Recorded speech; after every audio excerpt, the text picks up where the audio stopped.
Oh. Oh shit, I forgot to turn the music on.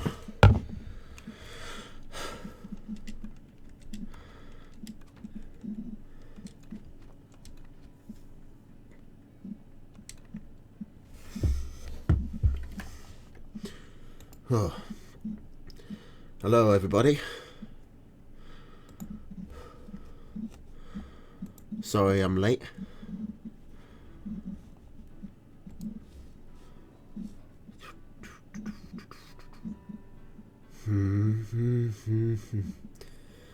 Man, I leave for like 10 minutes and suddenly everyone's talking about how shit, about how mean I am. And why the hell... Where did they... There we go. Okay. So yeah, I'm trying something new with the overlay. I don't know if it's even working though. The chat is too of whatever, that didn't work, so I could just get rid of that.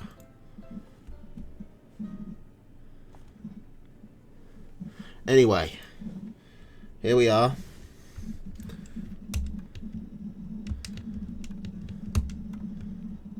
Episode 3 of the 21 Duels. Ignore all the Meek games. I play Meek a lot. Here we are. Hofi Horus, Kato Rush, Hofi Kato Legoman Lupus. Very awful rap. Oh, and then we got Night Slayer, R22 and Night Slayer. And we should have another game even after all of that. Alright. So, is there anyone who isn't aware of the rules at this moment? Just in case, I'll remind you.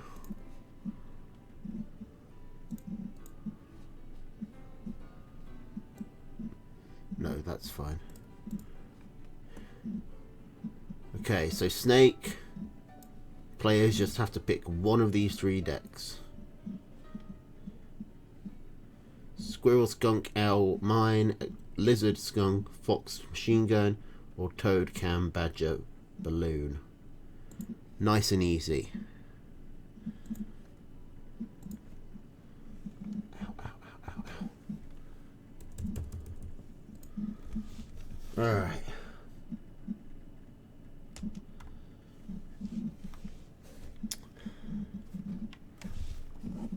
The challenger gets 4 lives. And if they die twice to the boss, they do get to progress, but obviously it messes up their score. So try not to do that. Alright, so we got Squirrel Skunk, Owl Mine against Squirrel Skunk, Owl Mine. Good old-fashioned mirror match.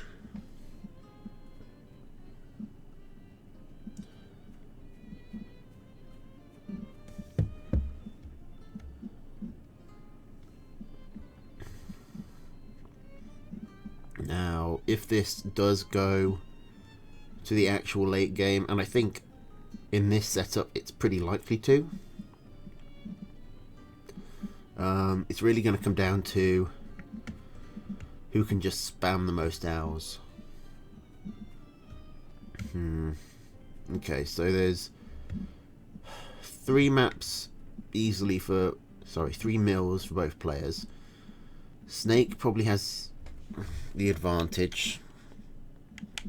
It's probably easier for him to get this than is for Hofi. Well, no, actually they're about the same.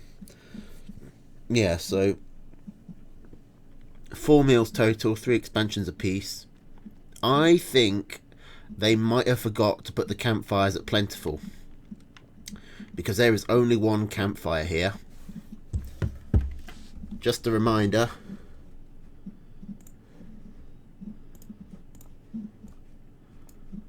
Campfires plentiful.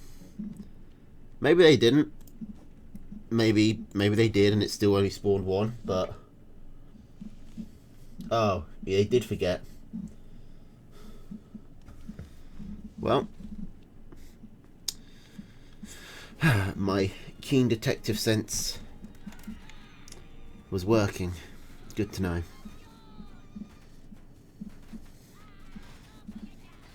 And, I mean, Hofi is just walking straight in. Snake. What the hell? Okay, Snake should be able to hold. He's got the defender's advantage. He's got the shorter reinforcement period. Somehow, Hofi just walked into 2 mines and was fine to still take the fight. But now, Snake has finally caught up on Army. Although he just sold a Warren. And Hofi is coming in again. Still though, if Hofi only gets like 1 pig here, then it should be fine for Snake. The real danger is if Hofi is able to just snowball. But he shouldn't be able to with all the Warrens on this side. Okay, that's 2. 2 farms is a bit dangerous. That evens up this greed. Well, it's not even really greed. It's pretty reasonable. Take an expansion and put 2 farms on it. But Hofi is just doubling down with the mass squirrel.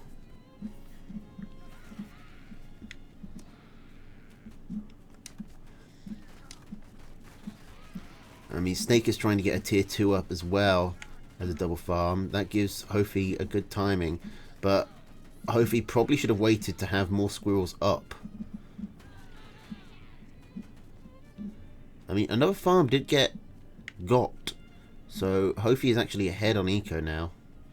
And will be for the next minute until farms start to fallow. Is he going to keep up with this, or is he actually going to... Okay, he's going to expand. Honestly, I'm not sure that's even the right choice. It probably is. Did Snake just sell another Warren? That's really gonna...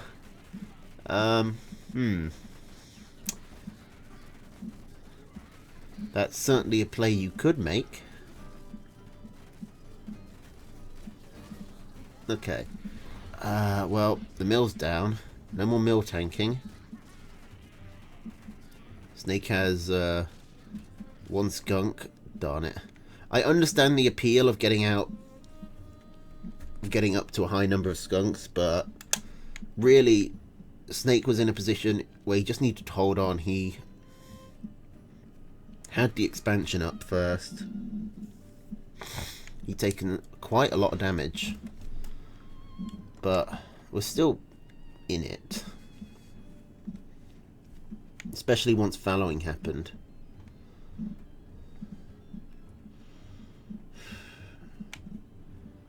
Okay, now Snake selling a Warren makes sense because he's kind of in desperation mode. He needs to go big. And so he's going to try and just eco up heavily here.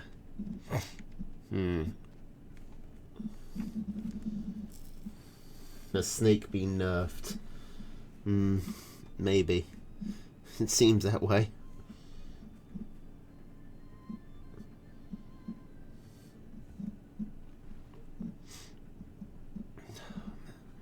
Okay, so he's ecoed up well enough.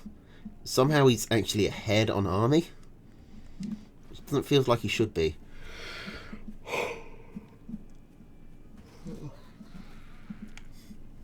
I mean, I feel like Hofi could just walk in. Hofi's just building so many squirrels.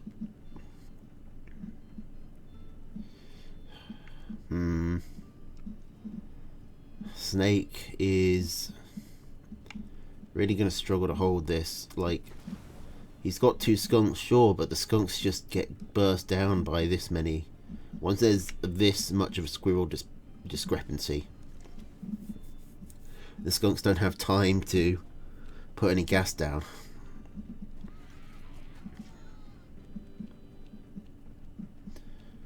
Okay, but I mean, he's managed to make the economies even as these farms finally fallow.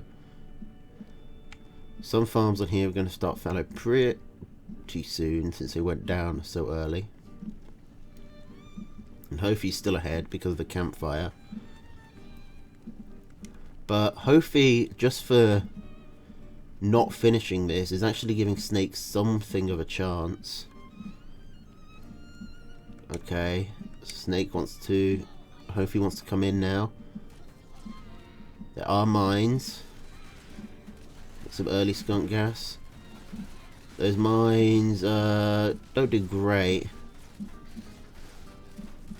But skunk kiting is actually doing alright for Snake. It's just, unfortunately, his pig's still going to die. Only one, though. That's not too bad, considering what a deficit he was at. But even small losses are pretty significant when you're this far behind. Still, though, he's managing to get up to 4 skunks. Somehow. Well, 3. He has got another farm down on this expansion, just. I mean, yeah, that... The thing is, Snake still held that about as well as you could expect. Frankly, a lot better than you could expect. But he needs a miracle. Now, if he can hit these squirrels...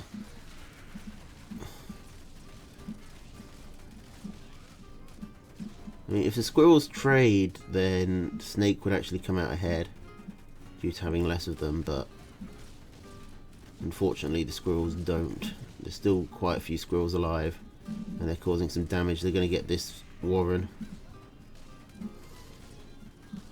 Another skunk goes down.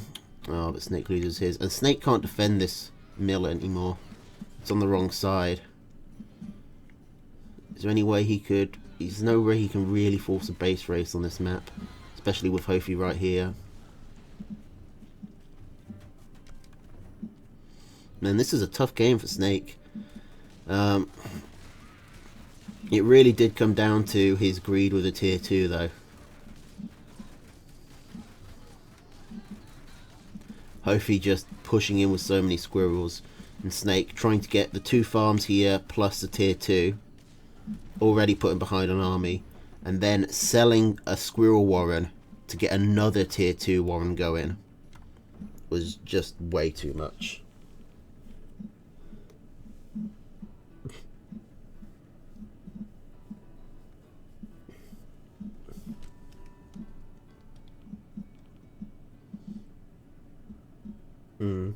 Yeah, true. I didn't know who Hofi is. If he's a player who came back after a long break, it would be easy to assume that he was just new instead.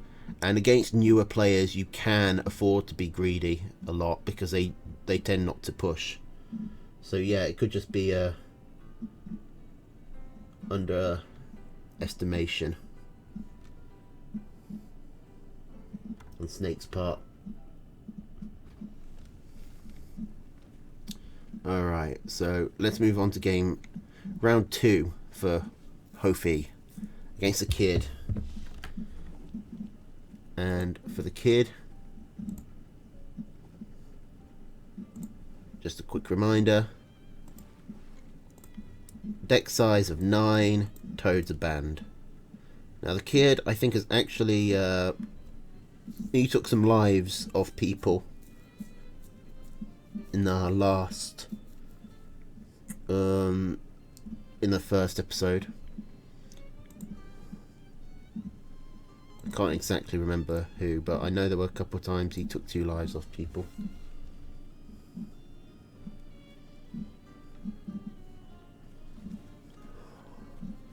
Alright, I don't want to be going back and forth with the rules every time, because it's going to cut into... Because frankly, at this point, you should probably know. You know, the further we get into it, the less excuse you have for not knowing what the rules are, or that there are special rules in the first place. But anyway, we got the kid going with squirrel, lizard, pigeon, falcon, skunk, snake, owl, wolf, fox, against Hofi running squirrel, lizard, pigeon, skunk, snake, fox, wolf, machine gun, balloon. Okay. So, no defenses for the kid, but he's got the extra tier 3 with the owl, and he's got the falcons. So an extra tier 2 and an extra tier 3. instead of the defenses. Honestly, I don't think...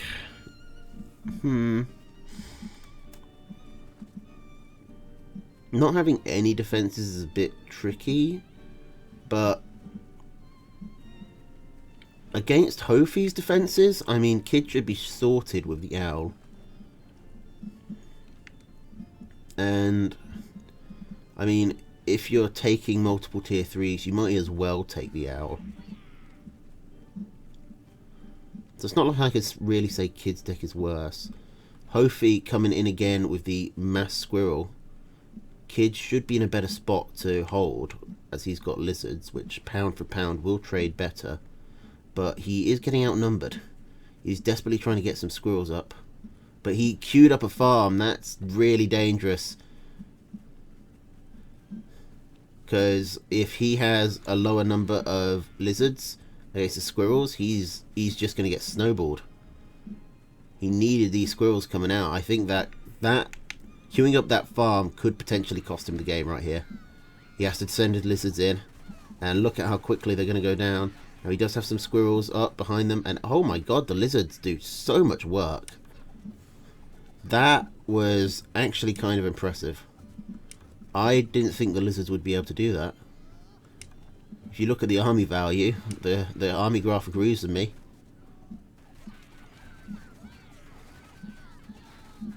That Hofi shouldn't have won that. Sorry, Hofi should have won that. The Kid shouldn't have won it. Words are hard. I literally just woke up. It's why the stream was late. Because I got tired. So I had a nap. Woke up at 5 too. Okay, Hofi trying to set up some defences on this forward mill, but not able to get it up in time. Okay, so I was saying earlier about how Kid was in danger of Hofi snowballing. Turns out it's the other way round. The Kid is snowballing hard. And I think this is going to be a life.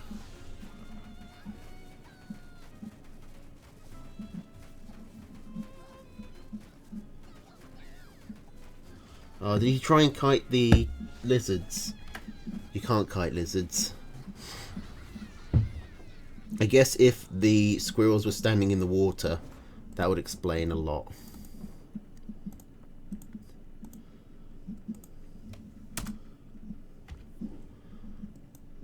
I assumed the water would be more of a hindrance for the lizards, but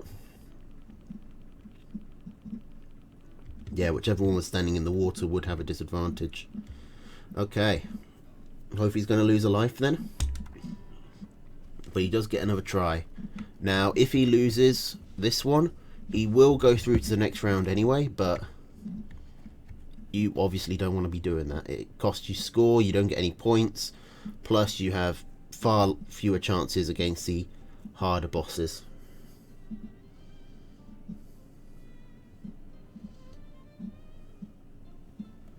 Okay, so we got Kid running the same deck. Squirrel, lizard, pigeon, falcon, skunk, snake, owl, wolf, fox. And Hofi running almost the same deck. Squirrel, lizard, pigeon, skunk, snake, owl, wolf, fox, machine gun. So he's dropped the balloon, put in his own owl. And we've nearly got a mirror match.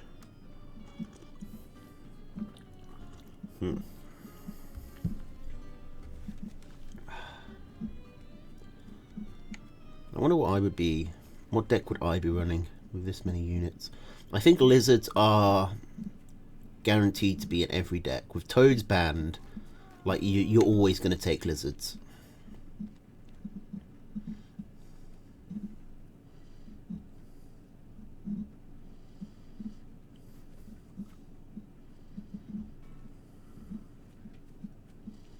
By the way, should I get rid of the latest subscriber, latest follower stuff? They look kind of awkward there. At the very least, I want to move them further down.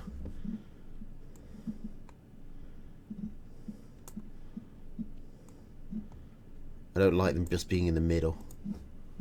It's making me twitch. I was trying to do it so the stream chat could come up, but the only option was to have it as a properly black box, which would just cover up the screen. So I set the opacity to low, and that I thought would just mean the box, but it's included the chat as well, so you would be able to see it if you squinted really hard back at the beginning of the stream, but I've removed it now. Didn't like the way it was turning out.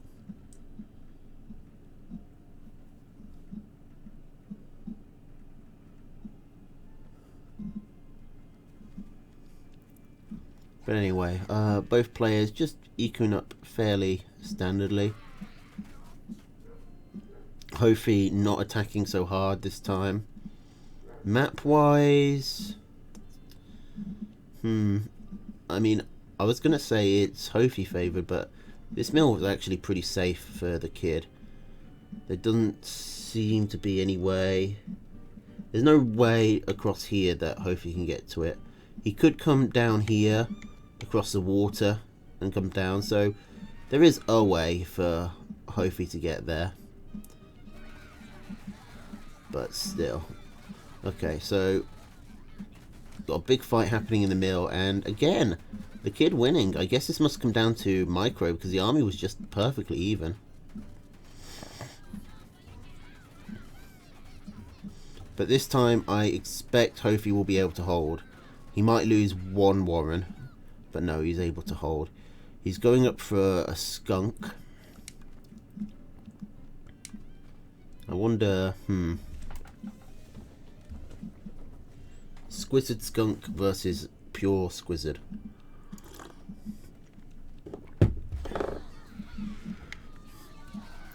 Oh, this is going to work very nicely for the kid. Getting the lizards in at the side. Splitting up his army intelligently, getting us around. Now the kid does follow when he perhaps should not. Hofi managed to get that skunk back to safety. And kid smelt blood. He let the rage consume him. One thing kid does have going for him though, he's got this expansion down with a farm. Hofi is still on 8 farms, and we're at the 4:30 mark, so 30 seconds, farms are going to start fallowing. And you can't really start expanding after you've fallowed. You need to do it before. So Hofi at this point is kind of committing to a one base all in.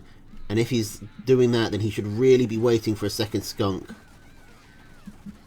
Still, most of the lizards come in from the same side as the squirrels this time, and that gives Hofi a big advantage. And now Hofi might be able to get some real damage done. He's already got 2 farms. The farms fallow, but the economy is now even with the damage that Hofi managed to do here. And since Hofi has his 2 skunks on the front line, Hofi's got, well, 1 skunk now. Hofi's got a massive advantage. Plus he's got the pigeon to keep this pressure sustained. And he's going to take the win. Manages to get past kid on his second try. Not bad. Very aggressive play from Hofi. Something to look out for.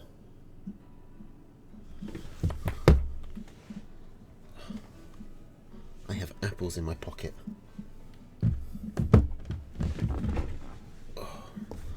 Okay.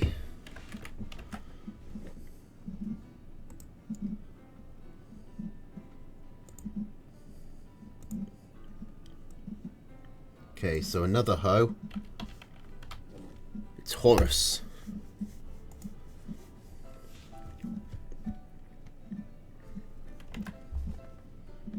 Who has 4 lives, not 3, because he's just starting.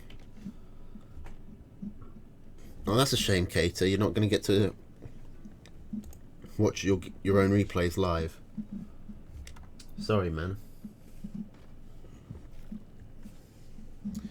Alright. Snake versus Horus.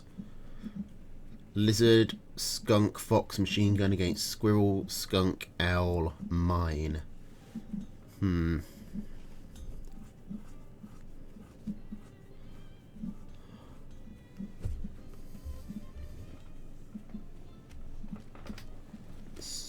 And again, campfires probably not set to plentiful. I mean, there's 2, which is literally double the amount in the last Snake game, but I still wouldn't call it plenty.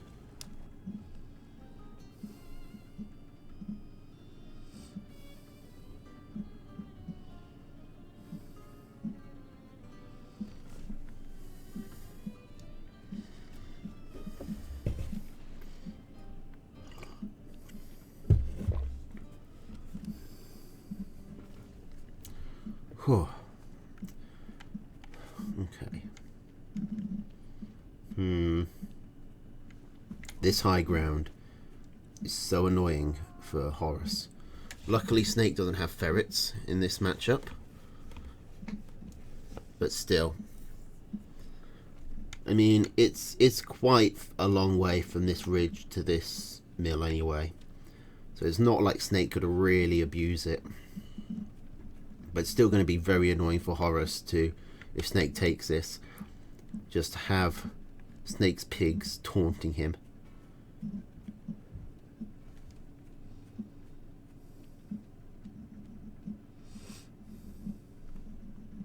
Raton has a nice score at the moment because he hasn't played many games. So he hasn't had any chance to lose.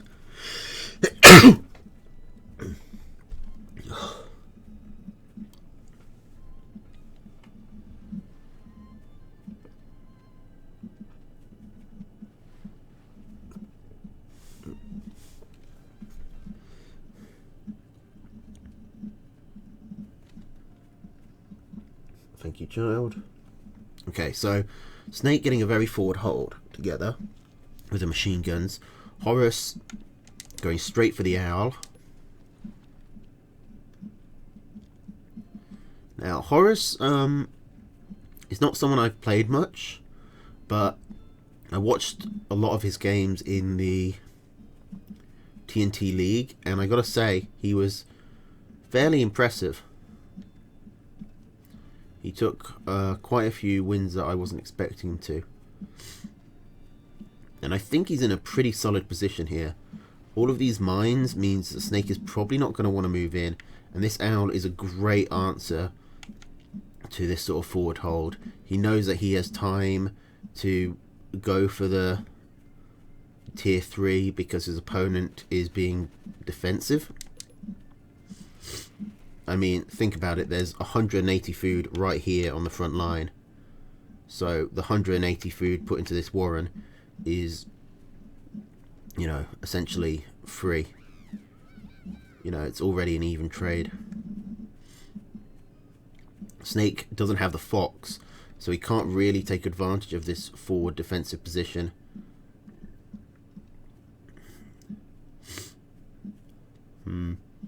The owl is about to come out. The fox is coming out way too late. Snake still, I don't think, has seen the owl. And plus, Horus has even managed to get an expansion going. Okay, he takes this back base, which Snake sees and just picks off, but here come the mice. Snake looks like he wants to try and base race while Horus is standing on his own base. That's not going to work. Snake spamming machine guns. I mean, machine guns can actually trade pretty efficiently against an owl. He's going to sell the fox, which I think is actually a good call, and not one that a lot of people would make. A lot of people get too attached to their tier 3s, myself included, and we don't really sell them when they're like when they have a bad matchup. Now Snake pushes a bit too far. Lizards are good at chasing down an owl if you can kill all the mice, but that was a bit too far. Now Snake trying to get up to 6 skunks. He's actually quite far behind on economy right now.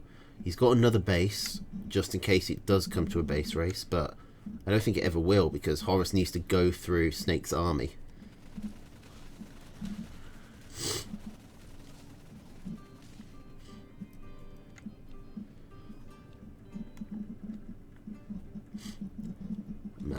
rifles.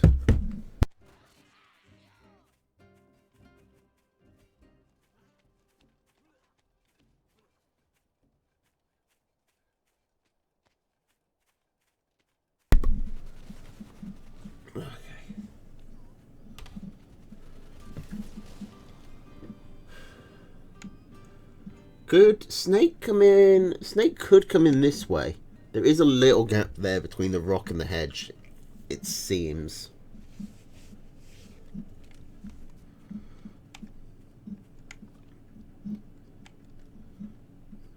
But I'm not sure if that would actually be a smart decision. But he needs to do something because... Well, I guess what he's trying to do, he's just trying to keep Horus on 2 bases. He's going to try and starve out the owl player. And I've said it a million times, that never works. Then again, this is not a regular game. So maybe it can work here. Simply due to Horus lacking enough support. But he is going to be able to push out, and this is why I don't think it will work. I mean, how do you stop Horus from just pushing out and taking a 3rd base? Because the skunks can't really do it. The skunks can help clear up the mice and squirrels, but they can't actually do anything to the defensive structure. And even the skunks do get overwhelmed. Case in point. I mean, Horus is just so far ahead economically as well.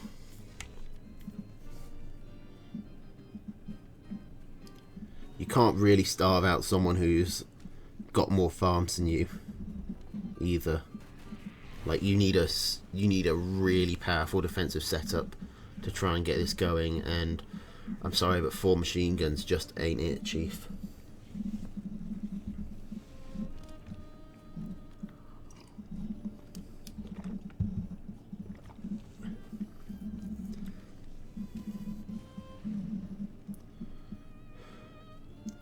Okay, I mean, Horus is even prepared for the base race. Snake has only got 7 lizards. They're gonna take this down pretty slowly, so this base should get up. And some of them are even gonna die on the mine. Down to just 5.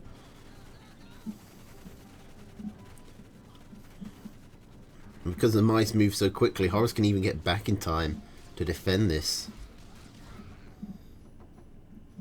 Oh, Eel's playing Undertale. That's a good game. Alright, a good win by Horus. He didn't try and push. I don't think Snake was playing that particularly badly. I like the forward defensive setup, but I think you needed the fox out quickly to try and combo with it. Or if you're going for the starvation, you needed to eco up really heavily so you could hold against the owls. You probably also needed a lot more machine guns.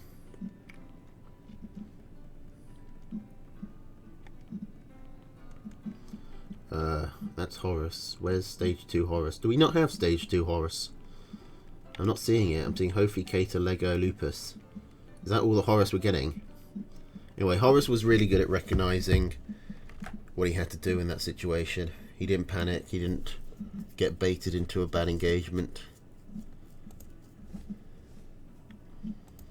He just pretty calmly built up the owl, built up the win unit, and used it to win.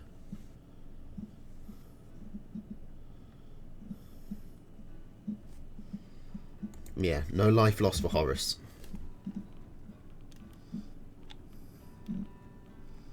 Okay. Cater.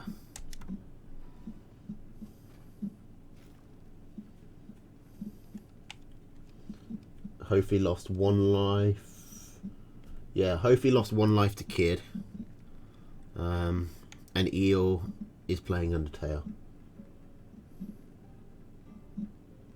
Alright, so Snake versus Cater.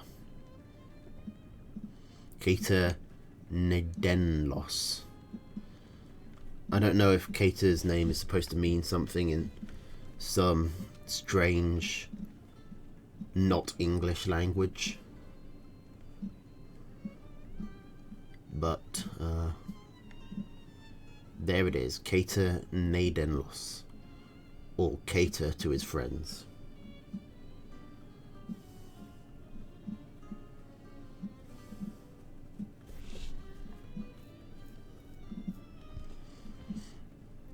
Okay, so Cater doing a 7 farm Warren is going to put him behind economically.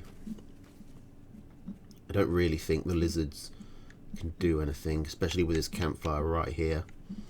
Now this is a map where I could believe the campfires were unplentiful.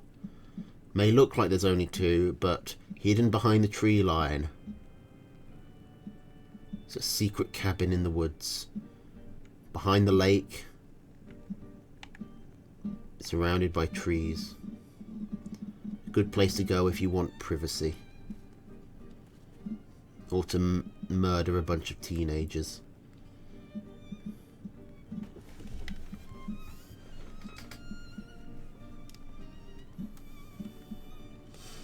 Still, 3 is fairly small for plentiful, but it's within acceptable parameters. Just barely.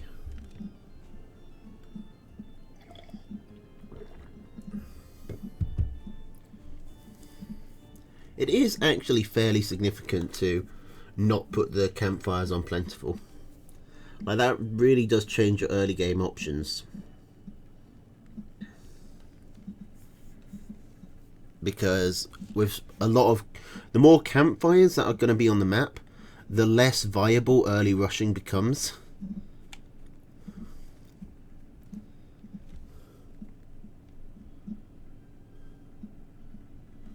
Like stuff like this where there's a cabin in the way, so Snake can afford to be greedier and Cater can't afford to like rush in. That matters. Okay.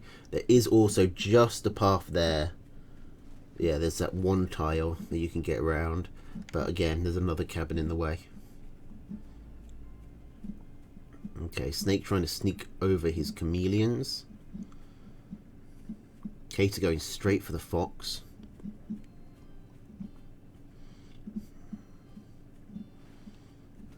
This wasn't exactly a masterclass in stealth by Snake. He got the chameleons into a nice hidden position and then just sort of ran in with them. But they're doing some work. They might be able to get the skunk or the mill there. Like, I was expecting, okay, so Snake has got his cams over on this side. What he's going to do now is burrow back. He's going to run over here, make it look like he's scouting, hit the rally button over here, so the cams walk down. But all of Cater's army is going to be on this side of the mill, of the map. So, Snake is going to get, like, at least some farm damage, possibly even the entire mill, because 4 cams can really burst it down. But no, Snake just sort of announced his presence by standing in Cater's view for a few seconds before he attacked. Still, it worked out. And honestly, doing the thing where you rally across here is honestly a lot less safe. It's a lot more dangerous, so I don't really blame him for not doing it. It's just kind of cooler.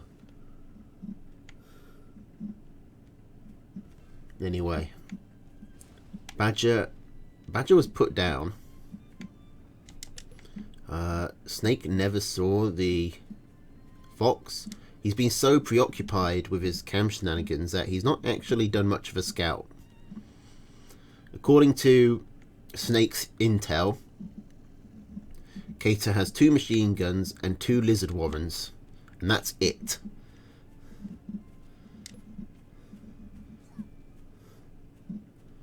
Okay, now these balloons are actually going to be kind of helpful in keeping this fox out. And the toads will deal with the fox. That's if the cams don't get there first. One cam even staying behind to make sure he gets the campfire. Man, these cams are causing some havoc.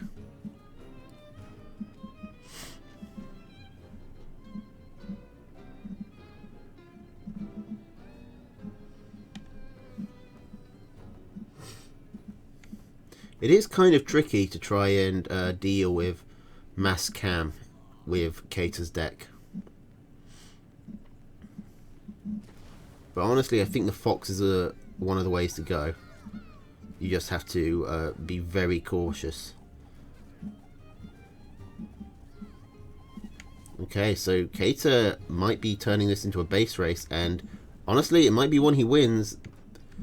This mill is fairly close. No, Cater's going back.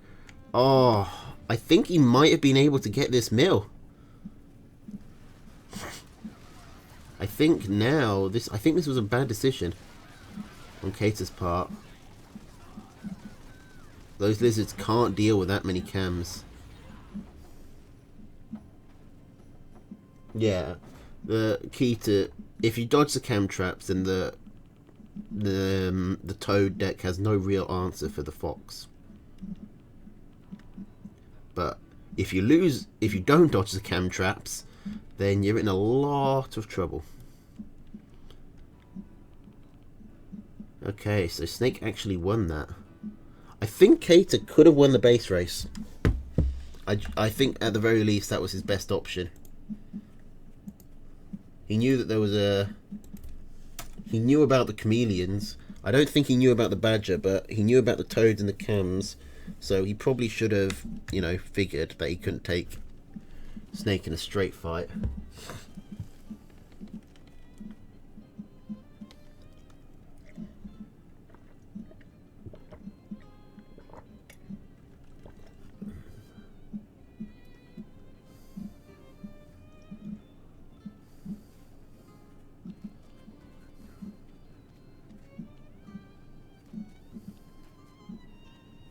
Yeah, it wasn't a good call to go back.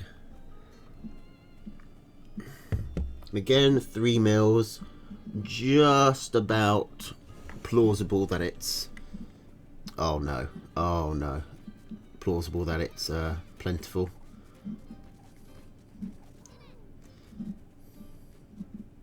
And this is the sort of stuff plentiful mills prevents.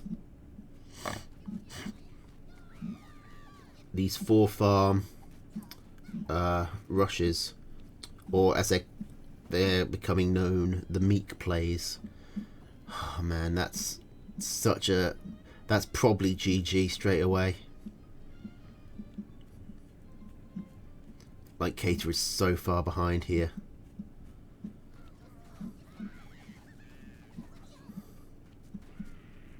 I think this is the first time Snake will have got 2 lives off a player. Right? No, there was someone else. I forget who it was. The person who got eliminated on Tendorko's stream. I think Snake took 2 lives off them as well. Okay. Snake coming around through a narrow passageway onto the Warrens. It just about works.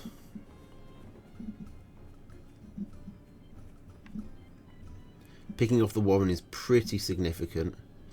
If that Warren had survived, though, then that would have been Cater's chance for a comeback. That's actually a pretty big risk for Snake to take.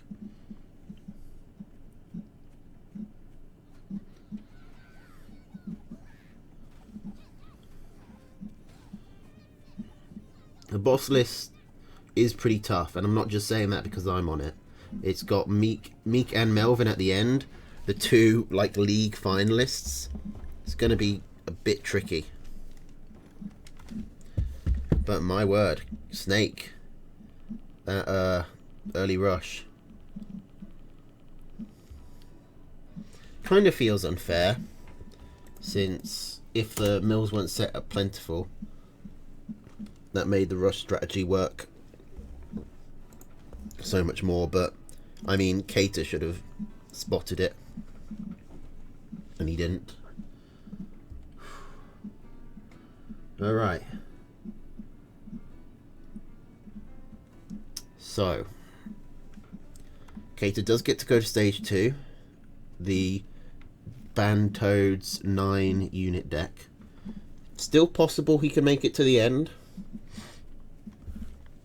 But that is a big blow. A rough way to start your your run.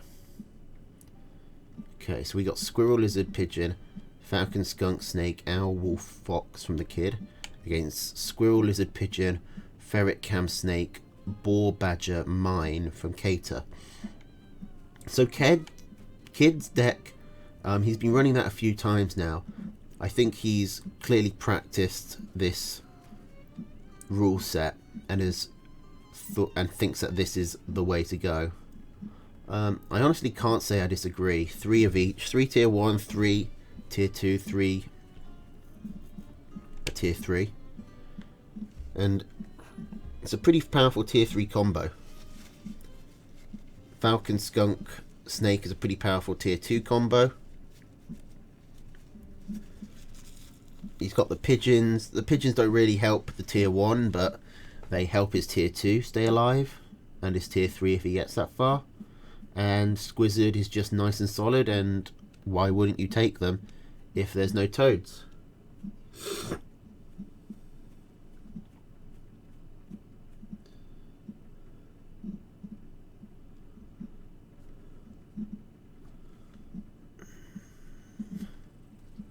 No structures is a bit worrying. Structures kind of act as a comeback measure, and they help with map control. Plus, if you've got 3 tier 3s, you kind of want to help yourself get there by taking defensive structures, because defensive structures kind of trade up if you put them in the right position, which lets you make do with the weaker army you're inevitably going to have as you put 360 food into one unit that takes a minute and a half to build. Oh man, my nose. Alright, well, both players expanding at the moment.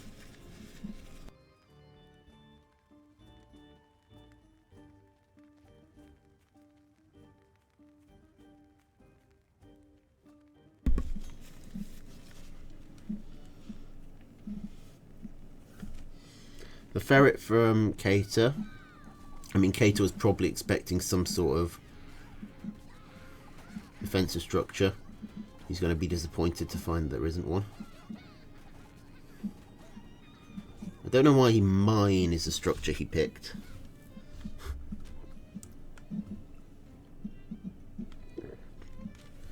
Oh, that poor lizard. Thinking he was going to escape with his life. He watched all his friends die. He avenged them. He managed to escape. And then he trod on a mine.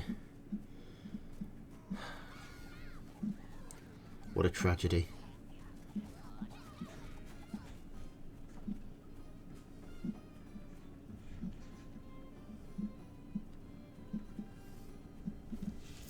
I don't know if 9 units really means that the game will go on long. I don't think that's really how it works. Because tier 1 is perfectly capable of winning a game on its own. Attack by Cater isn't really working out too well. Plus, Kid managed to pick off 2 farms there with the lizard run by. Did cost him all his lizards, so it probably wasn't that good a trade. Cater probably assumed that he had a chance to counterattack though, and unfortunately he did not. Now this is a bit of a problem for Cater. I don't know if he can hold this. He supply blocked trying to go for a second chameleon warren. He does lose 1 farm, but it's a farm that was about to fallow, so it's not really that big a deal. He lost about 30 food from that farm. It's fine.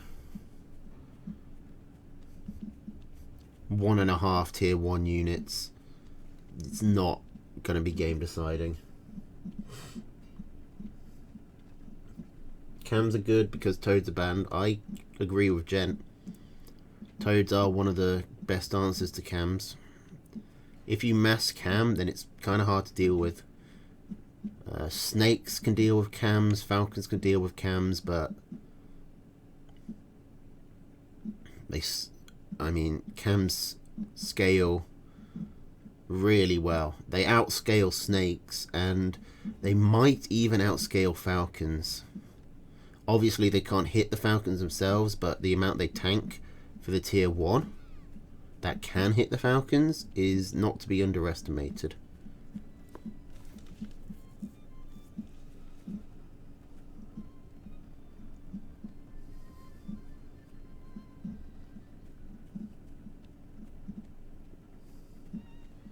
Well, if you've only got 2 cams, the toads are not going to do great.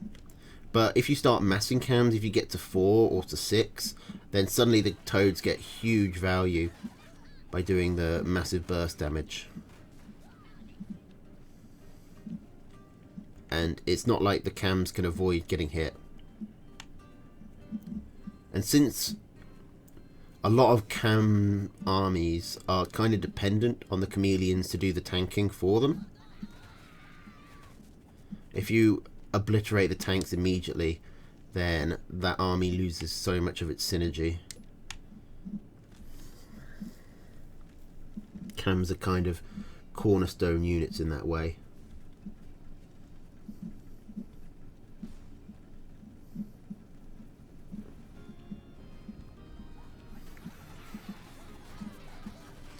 Okay, here come the snakes. Get good poison tags, but the tier 1 is a whole other issue. Snake just pulling the snakes through to hit the lizards. He probably could have kept it alive. I don't really think that was the best option for him. He hasn't seen this boar. It's pretty well hidden, to be fair. But still, Kid a little bit let down by his scouting. Now if the boar comes out, then Cater is in a good position. Kid only has 1 snake warren up, and the rest of his army is all tier 1.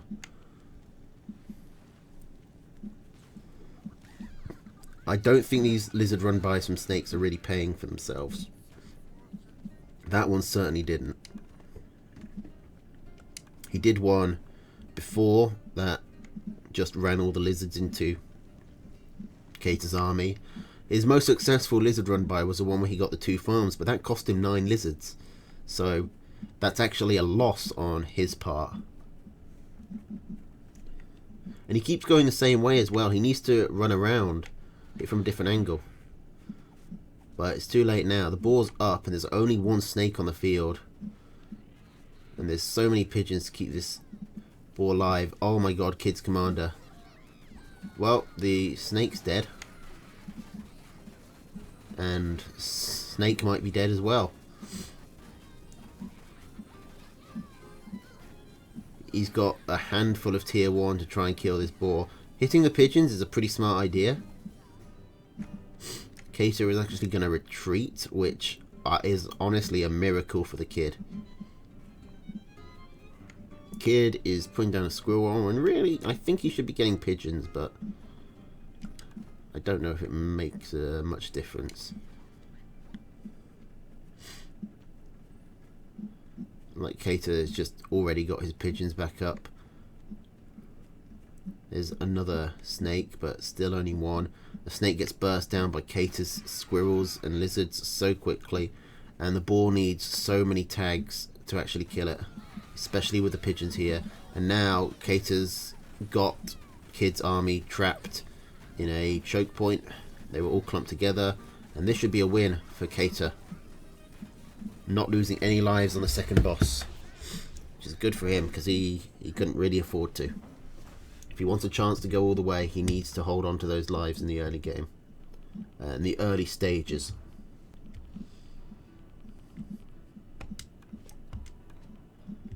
We did Lego versus Snake last time. Okay, where are we now? We did Cater. Okay, we've got stage 1 rush to go through.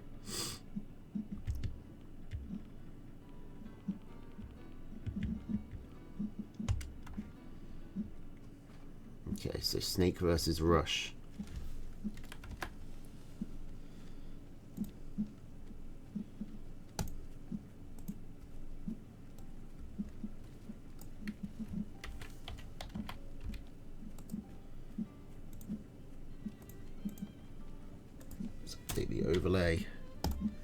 you go. I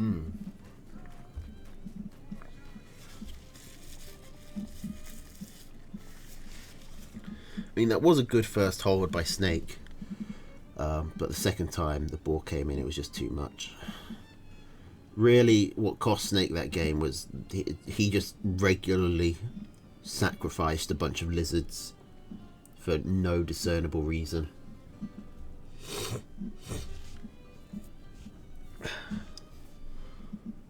But still, no lizards this time. We got Toad Cam, Badger, Balloon against Squirrel, Skunk, Owl, Mine. Oh God, I'm so tired.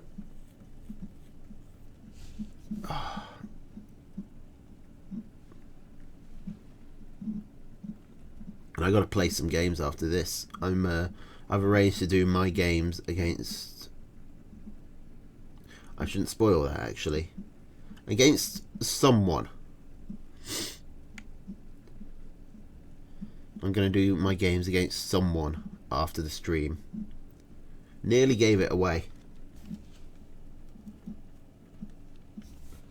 I don't think I'm not going to be doing it live, no. Because I don't think that's how it should be done. I'm going to be letting you see what the opponents have got and stuff, so actually doing it properly replay. Which means, yeah, I'm ending the stream and then playing them.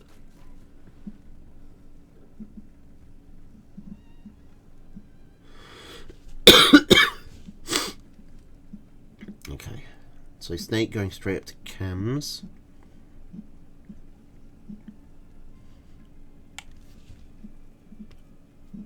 Another map with 3 campfires on it.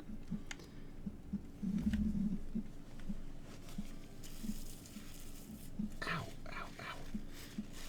Ow, ow, ow, ow.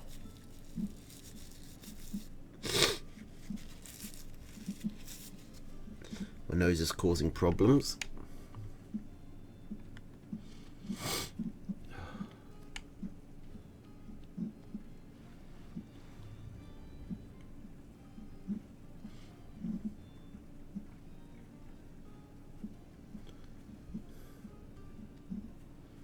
Okay, Snake coming all the way around with these chameleons. Rush doesn't seem to want to do anything to stop it. Loses 3 farms. Okay, is Snake going to be able to get out of there? Yeah, Rush put his commander in the wrong position. He needed to predict that there's only one way out here, so he could have stood in there and got the decloak. Still, he's on 9 farms. He's actually still ahead even with those losses. He's got the owls coming up. Owls, now Mass Cam obviously can hold an owl or 2 at the beginning. They're pretty effective at dealing with mice, but they will get whittled down. The problem for Rush is, are the cams gonna, is he gonna get the owl up? Because Snake looks like he's preparing for an attack, and there's 7 cams on the field. Here they come. Snake had them positioned, so he just had to get to the other side and rally, and that's a base gone. And all the cams, 1 cam dies, and that's it. A known problem with Rush is that he's very greedy and he doesn't really scout much. You can see that he doesn't even know, he doesn't know about so many of these warrens. Now he does have a second owl on the way, and owls can overcome farm deficits better than probably any other unit in the game.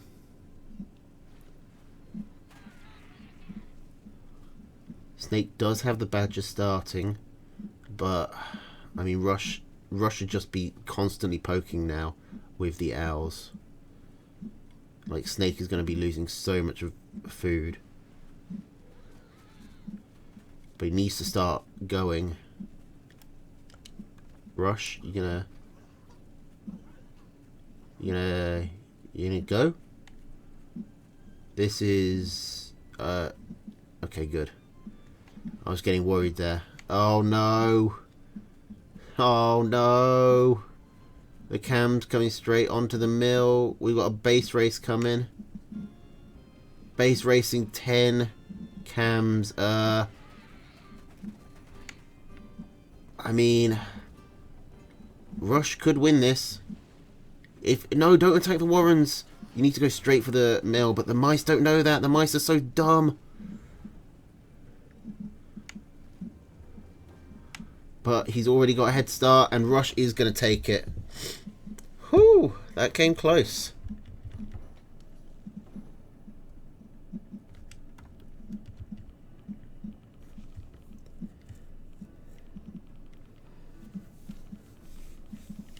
Alright.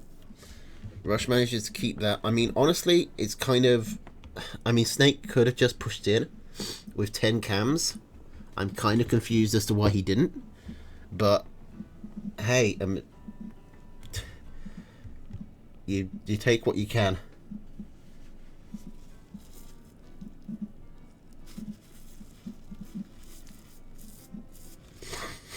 Alright. Now, moving on, because we don't have stage 2 Rush, we'll go to Lego Man, who is on stage 2. I don't remember if he lost any lives. There is presumably a way I can check. Standings should give me a clue, right?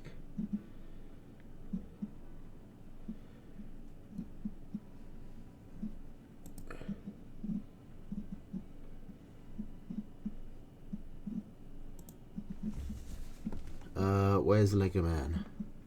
Why can't I find him? I think I skipped. Oh, there he is. 4 lives.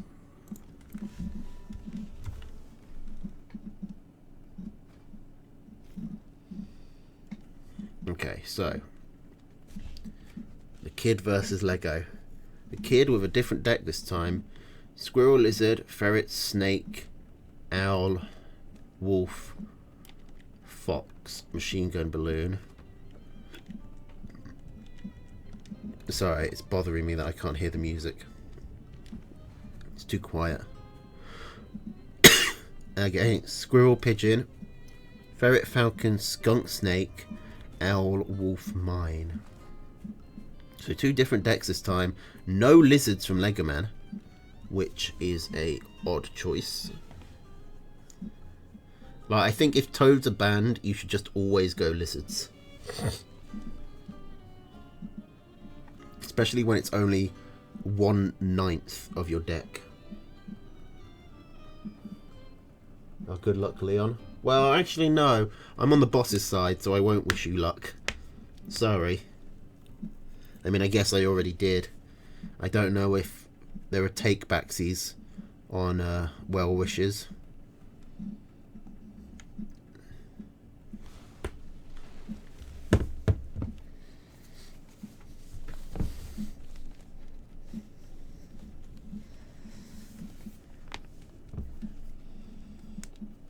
But if there are, I'm gonna use them.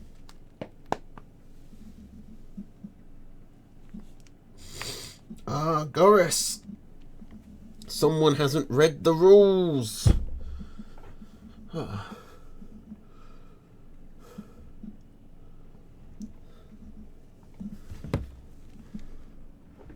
Wait, is that Goris or is that Zootopia? I always get them confused. I think that's Goris. SJ is the Goris one, right? Well, no one's corrected me yet, so I assume I'm right.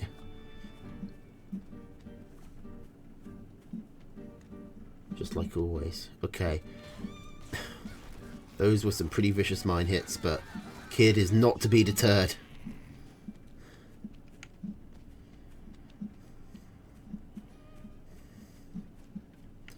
Okay. He probably should have been deterred, but he wasn't.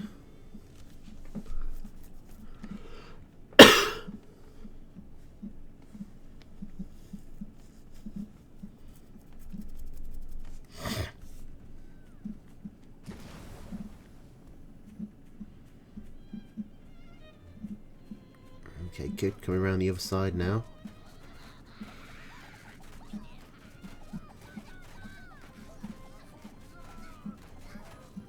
Kid forcing a sell on one pig for the meager cost of 12 lizards.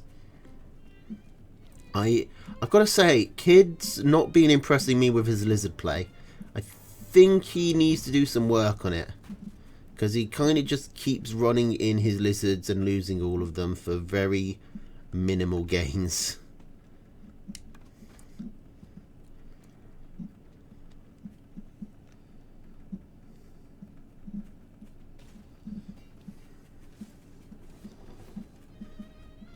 Legoman goes straight for an owl. Getting pretty far ahead on eco. Actually not that far ahead. Kid is keeping up.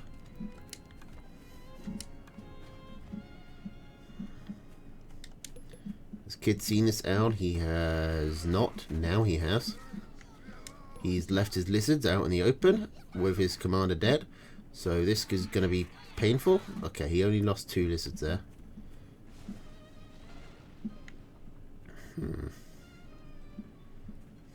He's just building lizards. Is he going to base race? I think Kid wants to base race. He doesn't have a brilliant owl answer in his deck. Snake ferret definitely isn't going to work. He has his own owl, but he doesn't have time to get it going. Now the question does remain, how is Kid going to base race? Is he just going to tank the mine hits? A certain number of lizards could do that. Oh no, he's just going to take the army. He does have the superior numbers, but a lot of his lizards are attacking the mill. Because lizards are dumb like that. Reptiles, they have very small brains.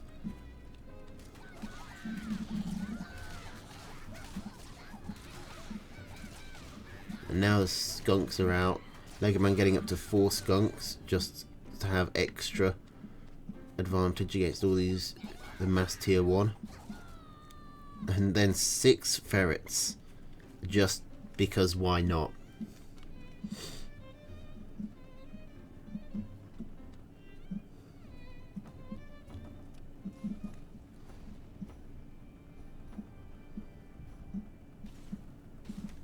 Oh, here he comes.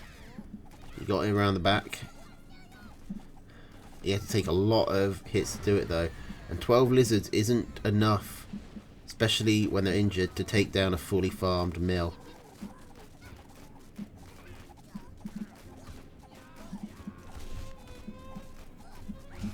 I mean, he is going to get it, but there's quite a lot of damage going on over here as well.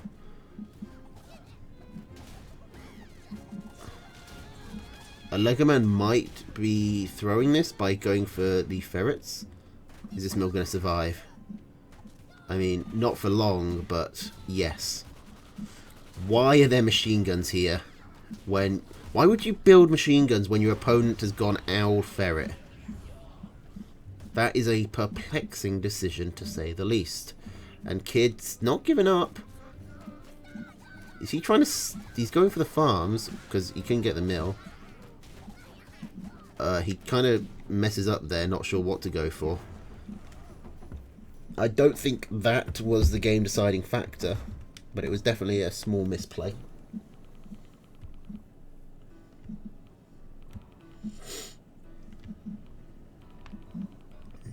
Okay. Do we have a stage 3 Legoman? We don't. Okay, so we're moving on to Lupus.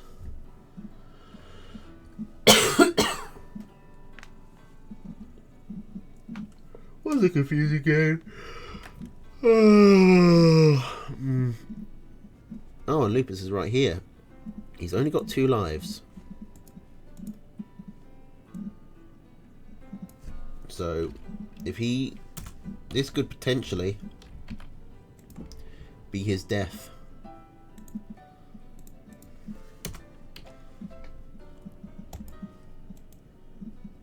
Now, let's see what are the rules for game 3.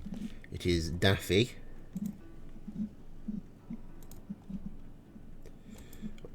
AKA Raton. And you get... Okay. So the mills should be set to plentiful. But it's kind of possible that gets forgotten if past bosses are anything to go by.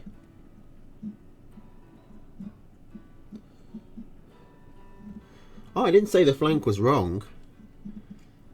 Just that he really shouldn't have been in the position where that was his only chance. The first flank was definitely wrong. And so was the second time where he didn't really flank, he just ran in and lost. Like, all of those squirrels set him back a long way. Anyway, so you got these two decks here. Challenger chooses one of them. And then if there's a second game, the other is used. But both players have to use the same deck. Now, last time we saw Daffy take 2 lives off of this guy.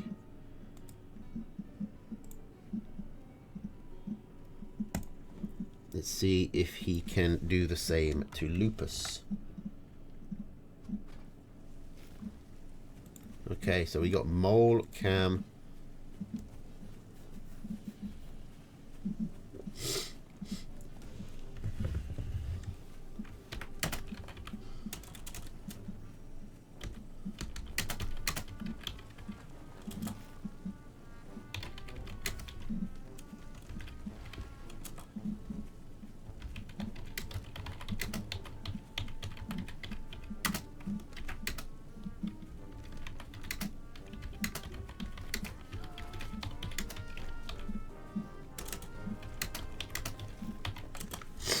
Okay, so Mole Cam Wire, Mole Cam Wire.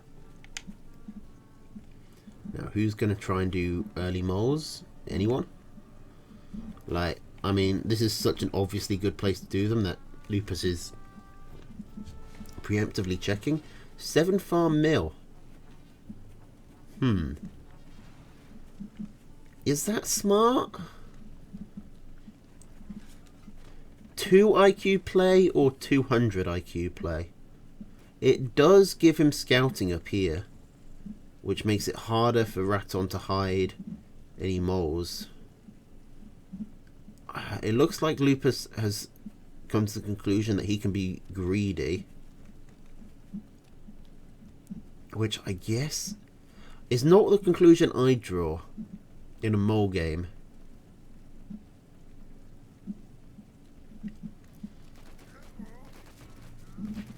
Okay. Daffy going double cam to start with. Got a decent chance of punishing this greed here. Because Lupus is only going to have the wire to hold off. Probably would be worth getting his... Is it worth getting moles?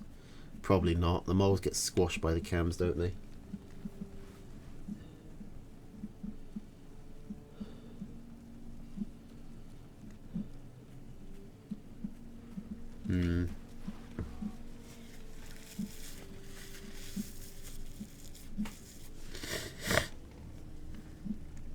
Okay, 3 cams out for Daffy. Lupus has got some wire up and is able to get up to at least 2 cams before Daffy gets over. So I think this greed is really paying off right now.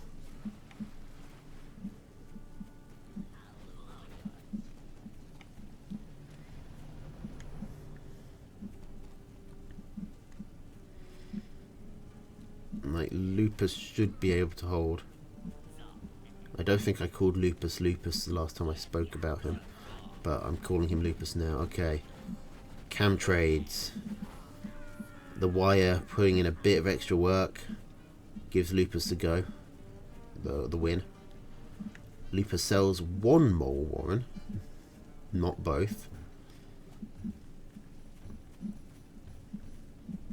He will have lost some value just for putting the mole warren down, which isn't a great decision.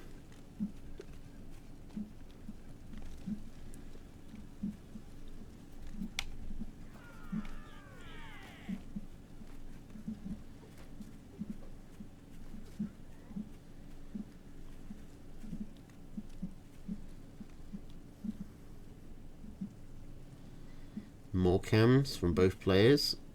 Lupus, though, with a strong eco lead for quite a while, honestly could be doing some pushing of his own. He's going to get these moles up pretty quickly, or would be if he wasn't supply blocked. I think the extra cam warren was maybe a bit much, but now he can just push, and I don't know how Daffy holds this. Like, obviously he's got more cams.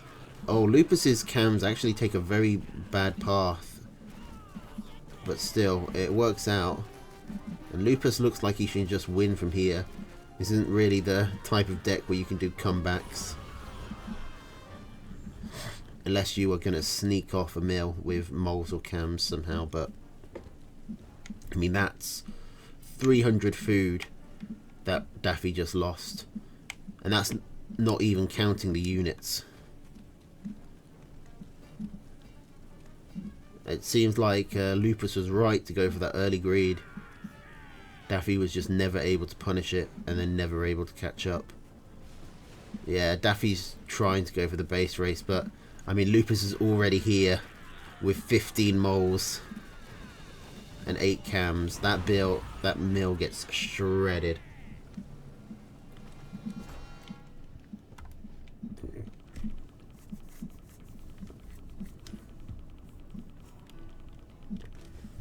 And Lupus keeps his lives for now. Moves on unscathed. To who's next? It's Heartseed. But no, it's not Heartseed, is it? No, it's not. Alright, Night Slayer. I believe Night Slayer's at 4 lives.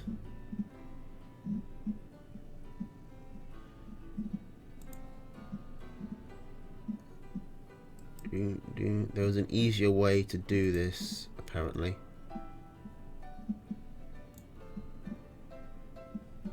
Stages, and then here we go. Okay, so which icon is Night Slayer? Okay, Night Slayer's at 4.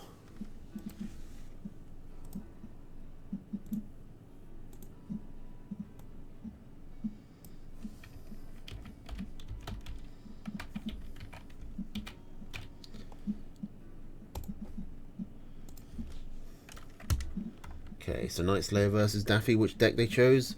Molcam Wire again. It seems like Molcam Wire is the most popular one. I think we've seen everyone pick it so far. Still, a lot of time for that to change. And something that's interesting about tournaments like this is the more games we show, the more the meta develops. Because now, everyone who watched that last game with Lupus knows that it's actually pretty safe to be really greedy. But now people know that other people might know that, so maybe they can double bluff and actually get some aggression going. It helps everyone who hasn't already played this game to see how other people play it.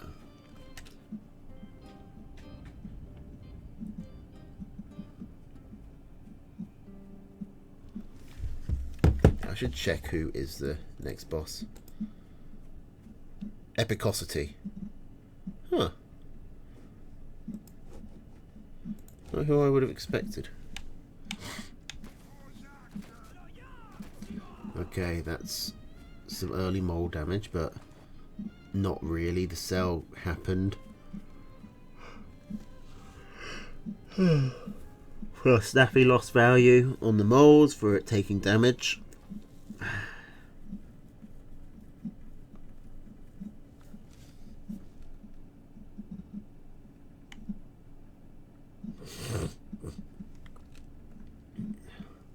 Well, if no one's playing Liz Snake, then you've got the advantage of surprise. Lego.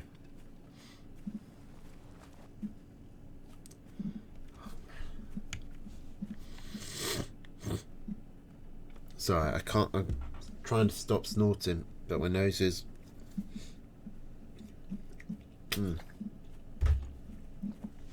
being problematic.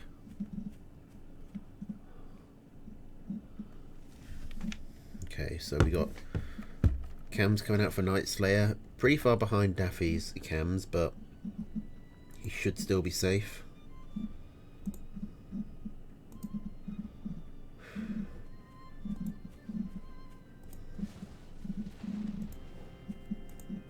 Gonna get these extra games ready to move over.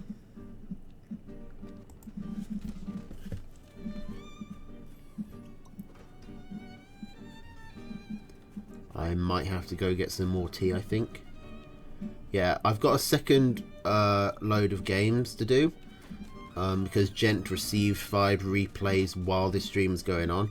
So I think I'm going to take like a 10-minute break after I've finished off the first load, and then I'll come back and do them.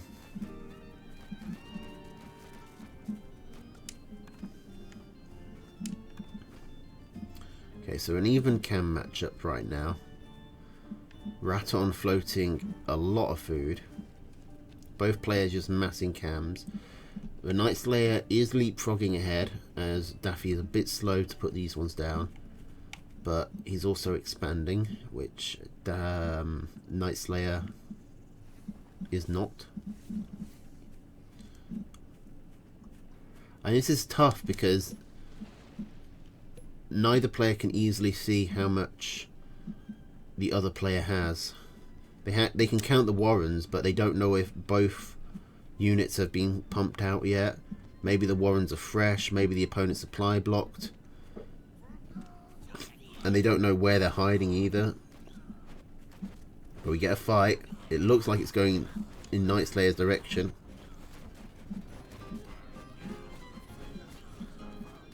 It goes Night Slayer's direction pretty solidly. He had just a few extra cams. Plus, there was a couple of moments there I could see where Daffy's cams didn't really know where to stand. But Daffy isn't going to lose his Warrens, which is good. Night Slayer isn't going to be able to snowball from here. But he does have a base and he can start putting farms on it.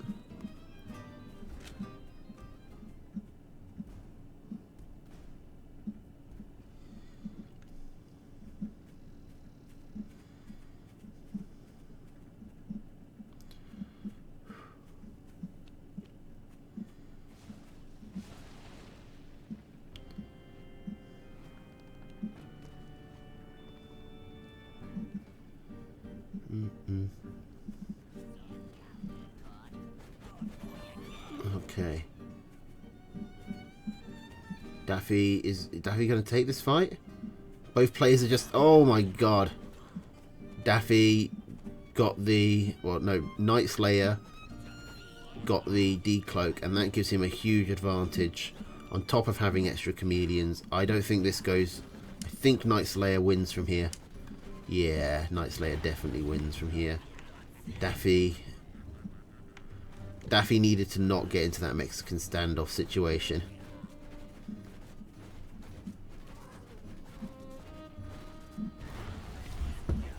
And that's Night Slayer moving on. Still safe, still with all 4 lives.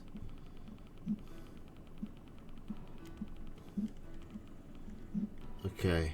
So let's go over to stage 4 Night Slayer. Well, what I should have done, I should have thought ahead and done R22 first. Because then we could end on like the last stage. But since we've got more to come, let's stick with the player for now. And go on to stage 4. Where I should... Actually, since this is the first stage 4 game we've had, I should go over the rules. Okay, so deck size of 5, extra large map, only squirrels, arty and tier 3 units allowed. You must pick 5 units from these. So you got squirrel, all the tier 3s and the arty, which is a tier 3. Some people like don't consider the arty a tier 3, which I find really weird because it's obviously the tier 3 equivalent of the defensive structures. But sometimes I refer to it as a tier 3, like someone will have Owl, Fox, Arty, and I'll say, oh, it's triple tier 3. And people will go, what are you talking about? There's only 2 tier 3s there. And I don't get that. But that's a separate topic. It's pretty simple. Tier 3s, they're your units, pick them. Now the real baller move here is to not pick squirrels at all and just go for the extra tier 3. However, that's the baller move because it's a stupid move. And it would almost certainly not work. What is barbed wire? I guess it's tier 0.5. Wait, ignore the last zip. This is the one you want.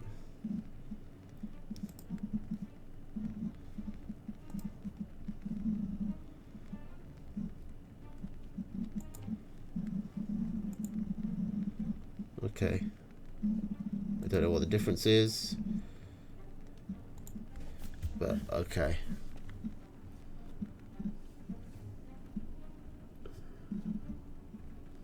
So what we got? We got squirrel, boar, badger, owl, wolf against squirrel, badger, owl, wolf, arty. So boar for artillery. Would badger, wolf, owl beat wolf, fox, owl? Badger, wolf, owl I think does win against wolf, fox, owl.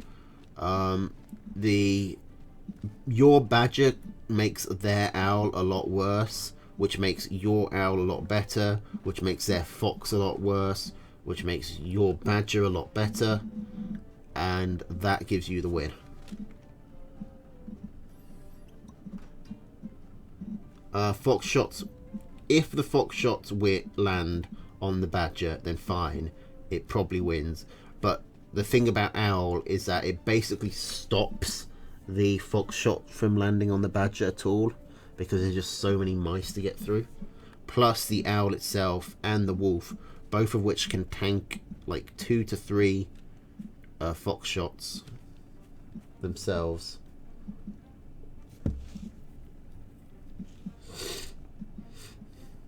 But yes, turret is tier 1, balloon is tier 2.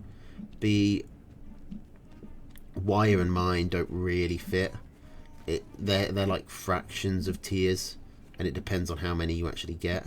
I do like this, the hidden tier 3 and the obvious tier 3. You've got like a fake tier 3 and a real tier 3. Although both of them are obviously real and will kill Night Slayer if he doesn't have a plan for it. And the plan at the moment is double owl. Now, the advantage Night Slayer has is time. This owl is very far ahead, but Epicosity should just win. Like, his badger boar pretty hard counters the owl. Although there's no pigeons to keep these units alive, they probably won't need it. They should be able to kill Night Slayer before that becomes an issue.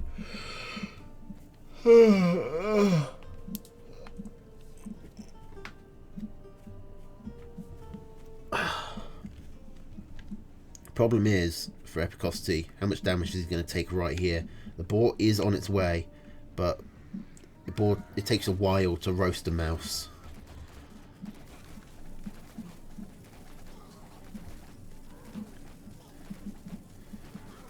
Okay, 2 farms go down, 3 farms go down. 3 farms are forced to sell.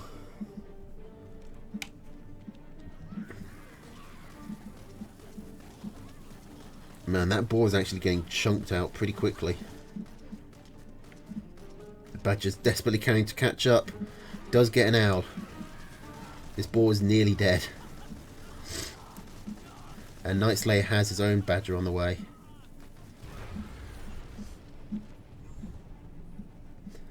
Epic probably needs to keep pushing. If this badger comes out for Night Slayer, then that's a really big deal.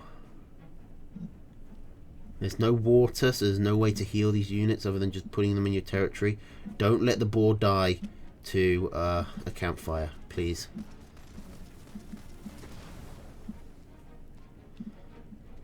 Like, why would you push now? Like, either stay in territory and heal, or push a minute ago when you were right here. Okay. Night Slayer behind on eco, but should be ahead on army. Second badger coming out for Epicosty, though, will even things up immensely. Plus, he's got the 3 hours, although he won't be able to afford them, so he sells one. Epicosty, despite losing all these farms, is actually ahead on eco in a big way. Epicosty needs to get back.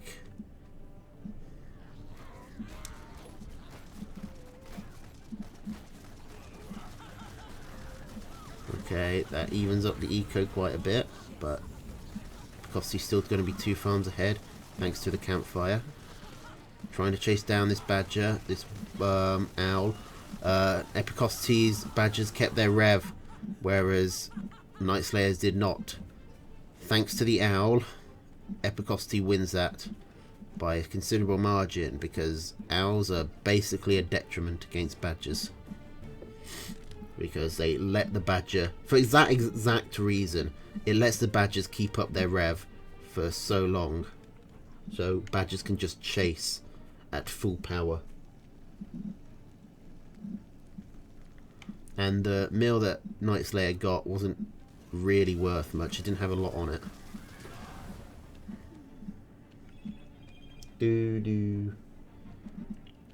Okay, Epicosty hunting.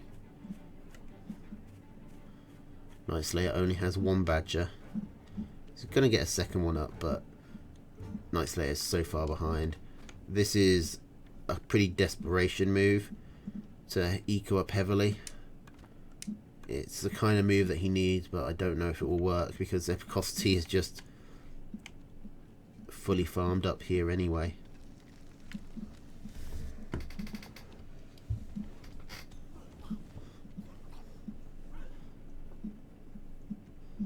You can't afford to walk out with the badgers here. You need the defensive.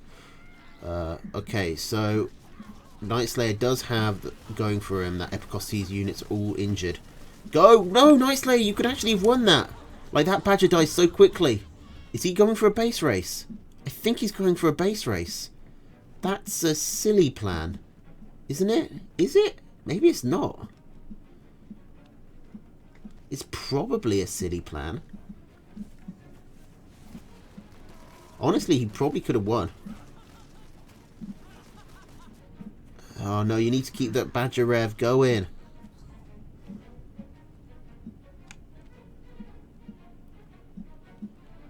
I mean, Epicosty isn't playing this terribly. No, sorry, Epicosty's playing this fine, except for the fact that he's going for 3 hours against badgers, but that's beside the point. Epicosty just needs to catch these badgers. I mean, Night Slayer isn't playing this awfully, but his units are so injured that I don't know if he could take a straight fight. Which is why really Night Slayer should have taken this opportunity. He probably could have picked off... He definitely... Like, 1 badger was at 13 health. He would have killed it almost instantly. And then he's got 2 badgers against 1. The mice were already dead. The boar will die quickly. And now, Night Slayer's mill does get discovered. Night Slayer's trying to build down here. If he gets a wolf out, that's going to help a lot. Epicosty with just so much army right now. And I know Badger's good against Owl, but 3 owls is quite a lot of whittling damage to do. If these Badgers had pigeons to back them up, I wouldn't be so concerned, but the fact of the matter is they do not. What is a Night Slayer doing? He's just running around with these badgers. He does know about this mill, right? He does. But he also knows that it's in a corner and he wouldn't be able to escape. Okay, the badgers here, they just can't cut through the mill, through the mice fast enough. Wolf is buffing up the Badger Owl combo. Night Slayer, unfortunately losing these two Badger Warrens means he can't sell them, which is quite significant. He is going to lose this mill as well. He got some decent value out of it. This is turning into a weird game. Night Slayer going to take his owl down here and try and do some damage to this. What is he doing? Why wouldn't he go? Why is he going for this mill instead of this mill? Anyway, he's stuck on this one mill now, so he's just going to die.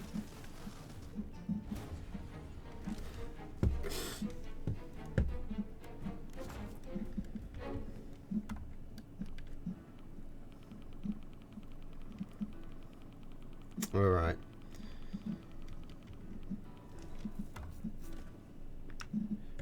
Well, that's Night Slayer's first loss. It's still pretty good, and he's got another chance.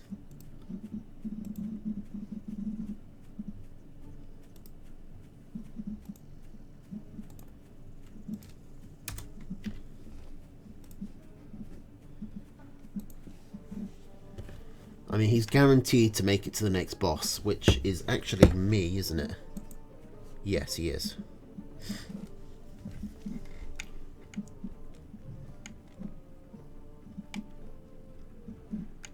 But is he going to get there with 2 lives or 3?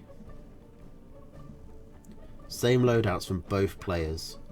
You got a mirror match. Squirrel, boar, badger, owl, wolf against squirrel, boar, badger, owl, wolf.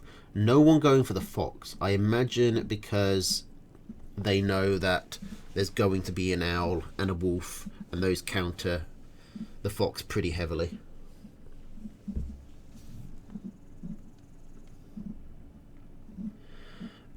Yeah, Artie and Fox are kind of tough to get to work. Because you can basically guarantee... I mean, all the tier 3s are pretty good at dealing with artillery. And the Arties are not great at dealing with the tier 3. Apart from Fox, who can't actually shoot the artillery. And Fox... I mean, Fox is pretty good at killing badgers and boars. And wolves that are on their own, obviously. But the problem is... the wolf isn't going to be on its own. The owl is going to be there, causing huge problems for the fox. And both players are going to still be susceptible. You're already susceptible to being mass squirreled in the early game. So why take something that's even weaker to that?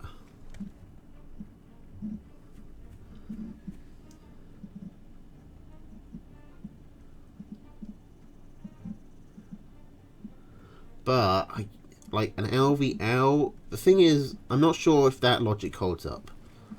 I imagine that's the logic that most people are going for. I do question whether it would work out that way in practice, because if you have like your badger to take care of your opponent's mice, or you have your own owl with your own set of mice, then the fox will be able to hopefully shoot the more important units.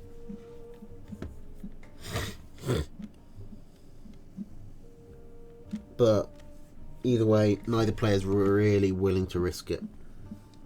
I think the fox is more of a high risk, high reward tier 3. And since both players are a little shaky playing with this weird rule set, it doesn't look like they're willing to take that chance. Okay. Badger first for Epicosity. Badger first for Night Slayer as well. Is he going to try and move in on these squirrels? He's not good. I don't think he would win. Badger is susceptible to mass squirrel. He might have, because Epicosity was still building a lot of his squirrels, but the badger can't heal easily. Now, I mean, it's a lot easier than the last game because there is water on the map.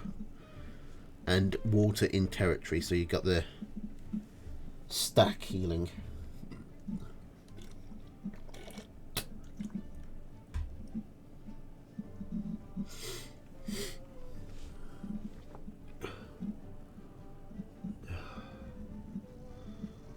Okay, both players getting wolf. I'm not sure why Night Slayer's getting 2 wolves. That seems a bit ridiculous. I mean, 1 wolf does 9 units, right? So 6 squirrels, 2 badgers. 1 wolf could handle all of this by itself. The owl makes more sense because then you need the wolf to be able to buff the owl and the mice and the rest of your army at the same time. You'll need 2 at that point. I guess 2 wolves, the one advantage they do have is the wolves can buff each other, and that lets the wolf escape from other wolf buff units. So maybe this is actually a smart play from Night Slayer.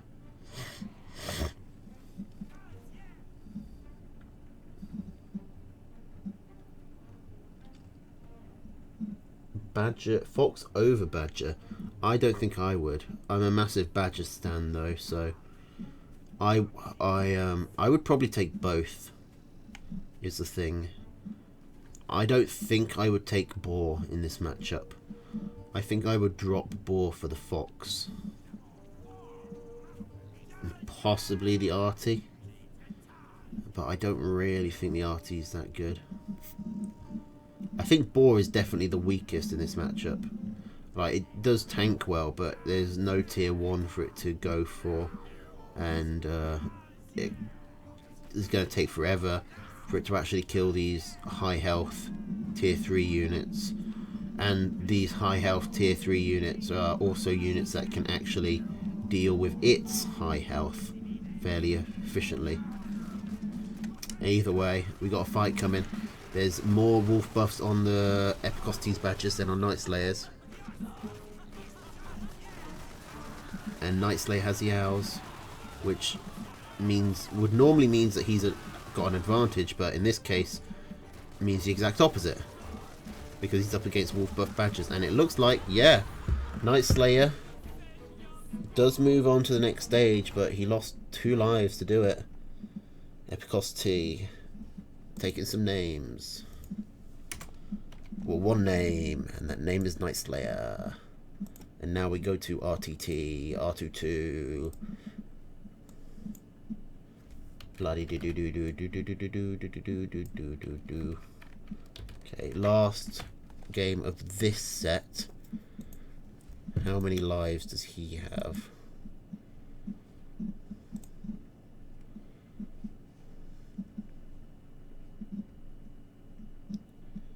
4. RTT, R22. I keep calling him R2T. RT. Oh my god, I'm so confused. Why is his name so hard to say when it's just it's 1 letter and 2 numbers? It shouldn't be this hard. Anyway, R22 versus Daffy, and he's not picked the mole deck. He's picked lizard, snake, wolf, machine gun.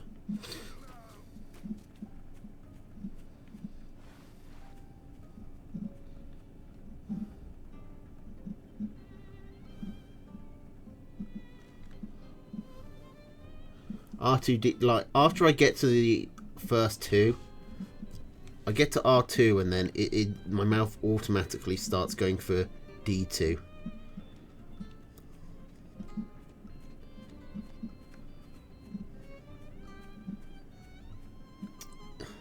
Or even just going for the letters, like I go for the R and then it's like RD, but no, it's not D, it's T, because I know I've got to say 2, but I'm thinking I've got to go R letter, so I go RT, and then I know that the second one is the same as the first one, so it's RTT, but that's not it.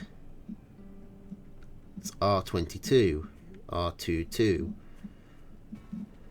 It's just a very tricky name to say in my sleep deprived state.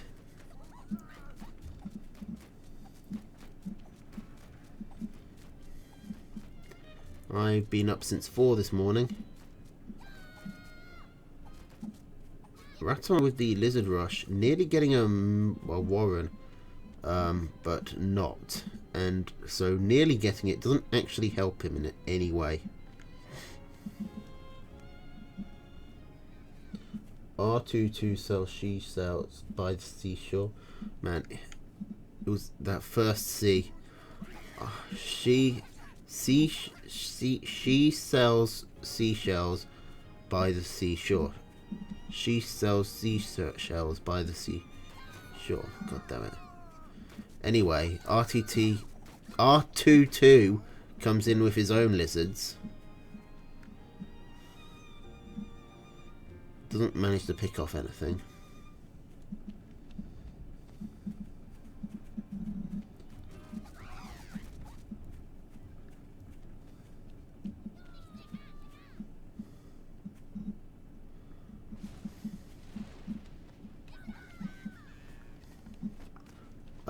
Daffy coming in with the lizards, but it's lizard v lizards and he has fewer of them, so he obviously loses. Loses by a large amount as well. R22 with 8 lizards. Daffy trying to get up some turrets to help defend. He is going to make one of them. But this is that's a big loss for Daffy because it came just as R22 was expanding. Which means R22 can go ahead in eco.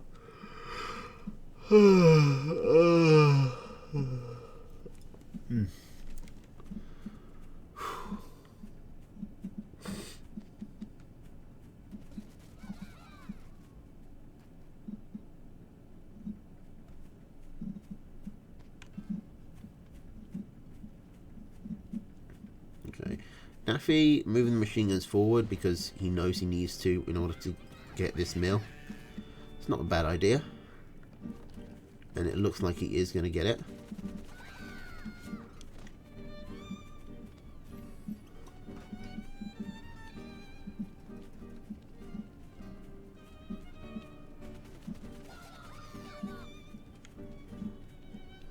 But oh no, he's not here to defend. And now he runs into R22's machine guns. This looks like a win for R22 at this point. Daffy might have been able to come back from losing all his lizards once, but I don't think he can come back from losing all of his lizards twice. Man, I have questions about this deck choice. Because why would you ever go up to snakes when your opponent is mass lizarding? I guess because you want to get through the machine guns, but honestly, you're probably just better off continuing to mass lizards or ecoing up in response.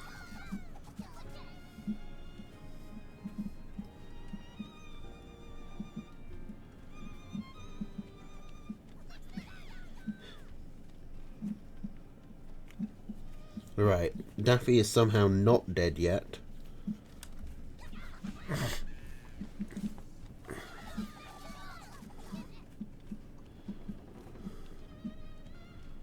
R22 has got a nice setup here though, and is ahead on eco.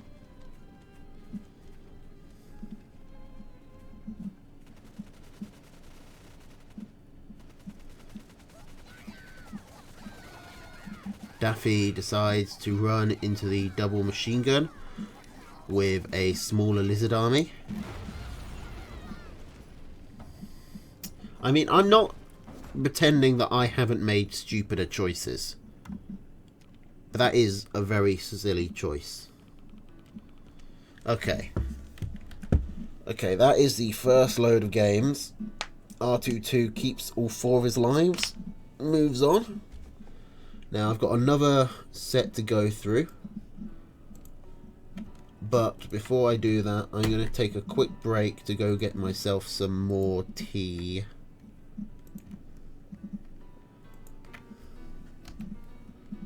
Because I am sleepy.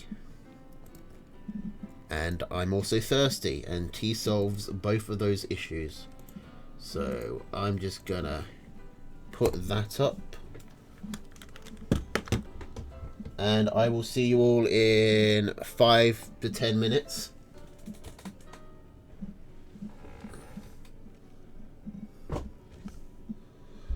BRB.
Okay. Sorry that took a bit longer than intended. But we're back. Now, which game first?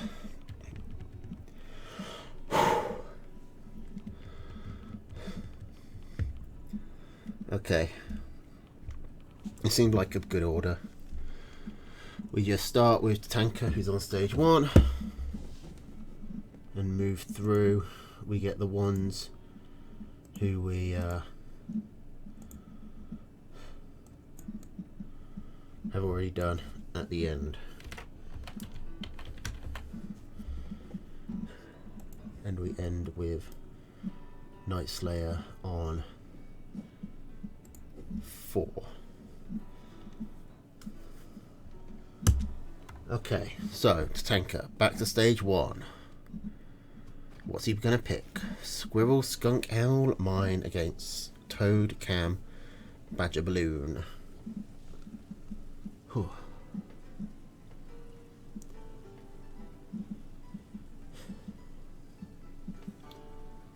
Doom, doom, doom, doom.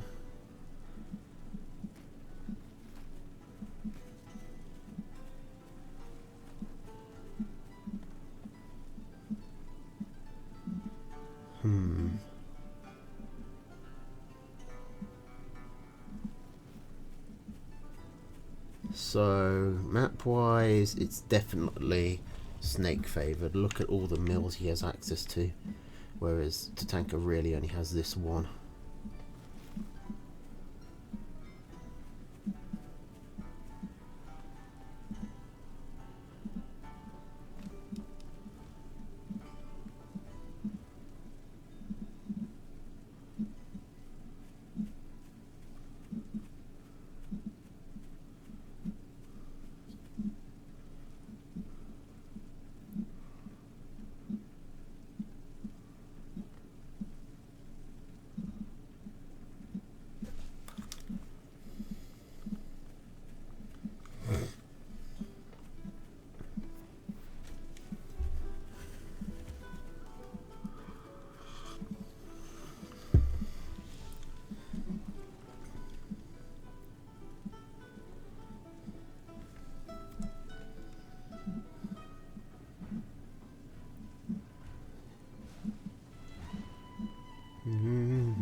Okay. Early cams for Snake. Tanker just going for the double farms on his expansion.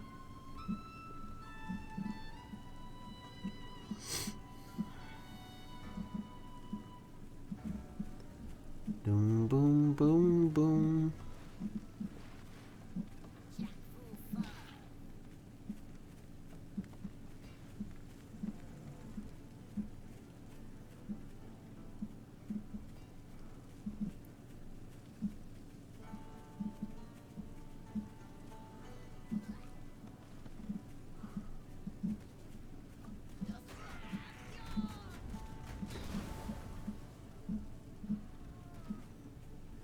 Snake's trying to get his cams in around the side. Is Tatanka going to fall for it?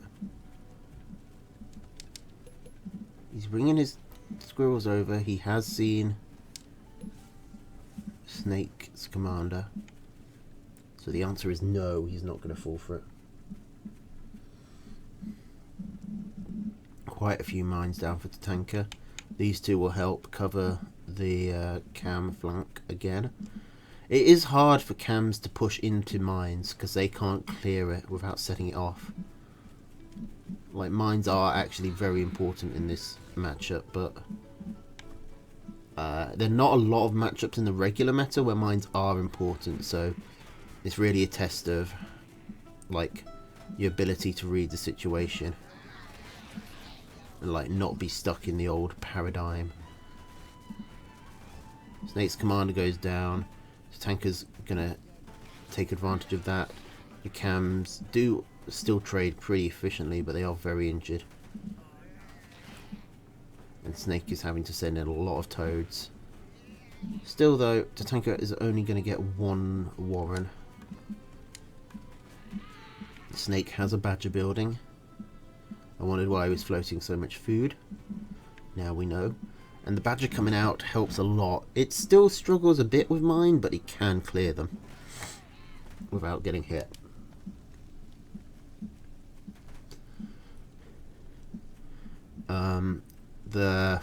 The toad cam badger combo should be able to deal with quite a lot of squirrels. And Tatanka's going to stall for a bit as he puts down this owl. Okay, the badger is up. I believe Tatanka just scouted it. Don't walk in with the cams.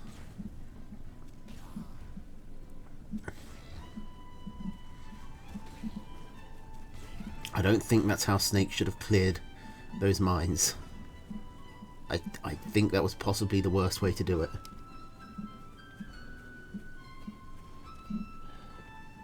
Yeah, actually, against toads, maybe the owl could work.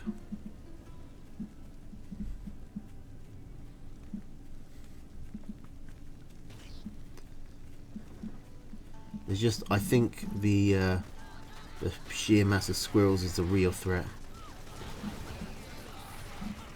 But man, look at all that mine value, and oh my god, the toads all getting blown up by the mines means that the badger has no support. And now the owl is up when the badger's down. This owl has gone from a bad decision to a great decision. And Snake has to spend toads constantly to hold off, so he's not going to be able to get enough food for this badger. And in fact, it looks like GG.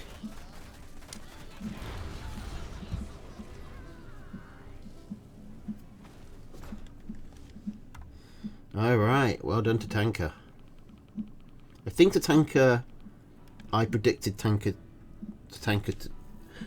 my ace in the prediction contest, I'm pretty sure. Anyway, we got Araloo next, who I'm pretty sure is going to be at 4 lives.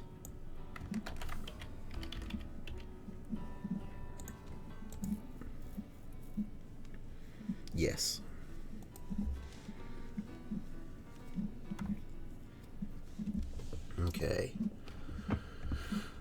Okay, so stage 1 Araloo happened on Tandorko's stream with James Bowring helping to commentate, co-cast. So go check that out.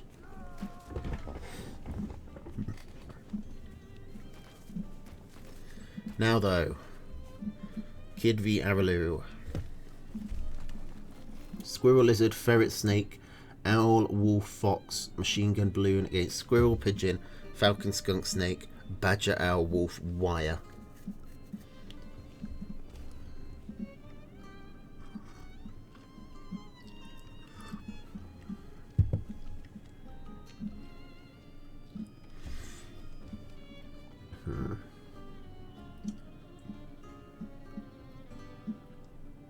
You think this is the second game? Wait.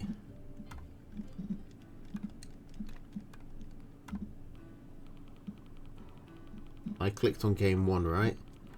Stage 2, Araloo 1. Okay, this is the game we've got. I guess we'll find out if Araloo made a mistake or not.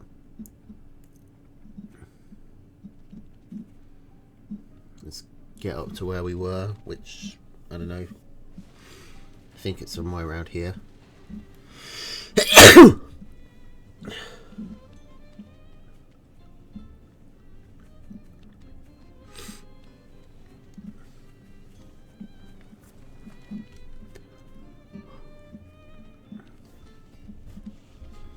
Well, it wouldn't be a tournament.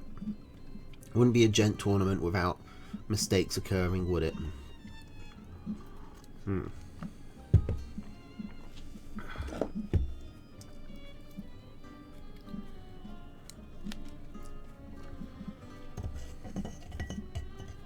Alright, the kid just coming around.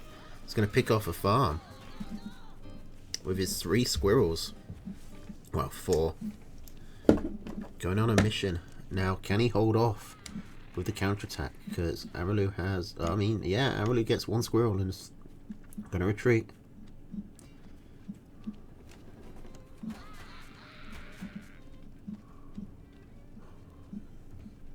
Oh my god, someone actually called it feather wire instead of barbed wire.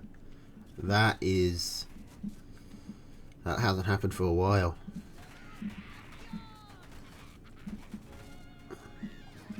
It's like one of those units that is...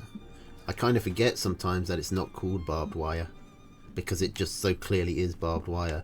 The same way I sometimes forget that the arty cannon isn't actually called the arty cannon, it's called the drum fire cannon. And the machine gun is called the bullet hive. Happens with the defences more than anything else.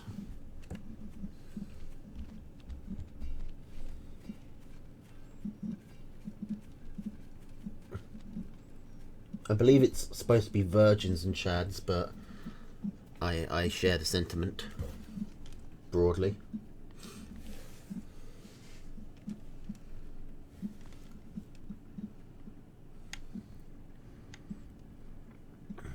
Okay, owl up.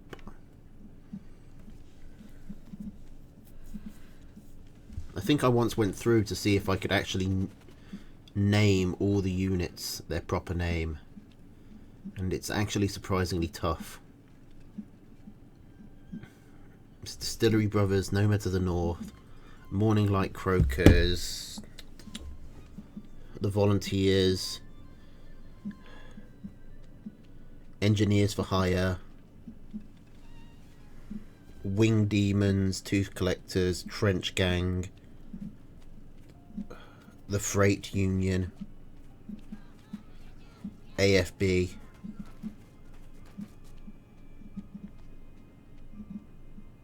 Kasher, the Farmhand, Sergeant Volkov, the Matriarch, Uncle Butters, and Inmate 42B? Question mark? Then Bullet Hive. Oh no, Tremor Mine, Featherwire, Bullet Hive. I think the Sniper Balloon is literally just called the Sniper Balloon. And then Drumfire Cannon.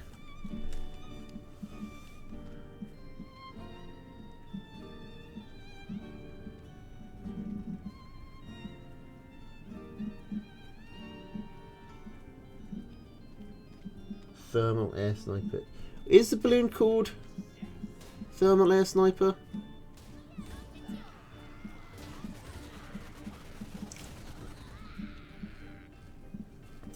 Darn. Missed one.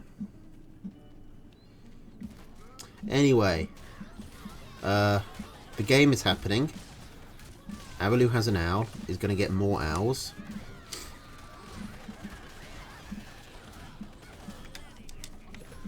Kid trying to get wolf. Sorry, Kid trying to get Volkov. Araloo have Matriarch, is trying to get more Matriarch. It's actually going to be very tough to try and cast with everything's proper names. I think the mice are still just called the mice. They're running into all these bullet hives. Araloo is hiding behind his line of feather wire, but the Freight Union are able to shoot over the top. The bullet hives and the thermal air snipers are doing a decent job at picking off all of these mice, but they do eventually get whittled down. Here we go, the Freight Union taking out the Tooth Collector Warren. But now there are 3 Matriarchs on the field. Kid bringing in his Tooth Collectors from the side, trying to attack from both angles, spread out Araloo's army.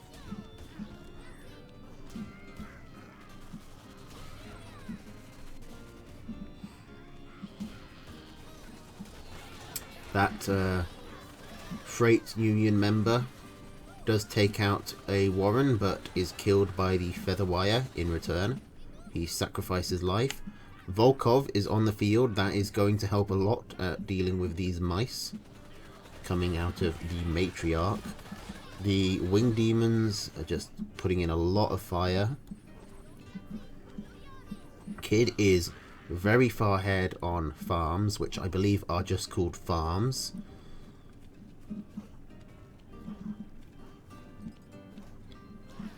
But can he hold off long enough with 3 hours? Sorry, 3 matriarchs. Damn it. I was doing so well, and then I messed up.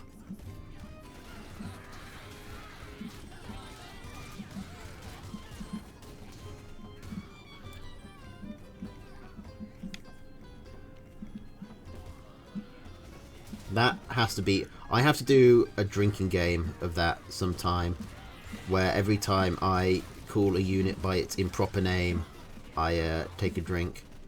Alright, Araloo is actually starving. He's got 1 farm to go with because the kid sniped it earlier on, but still, Araloo's in a rough position here. He's got... I mean, he's got 5 minutes left to win, though. Basically, since this farm gets to build, and then, well, more like 4 minutes, judging by how much food is off it. And Kid is getting supply blocked. He sold the ferrets. He's trying to get up an owl. Okay, he's sorry. He's trying to get up a matriarch of his own. He does sell it. Starve out the matriarch player.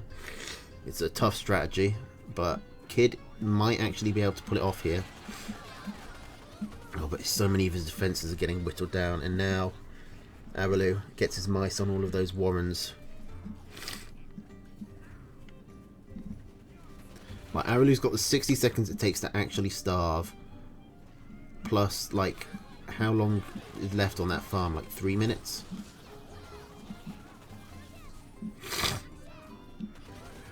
The kid only has 5 farms, so it's not a huge amount.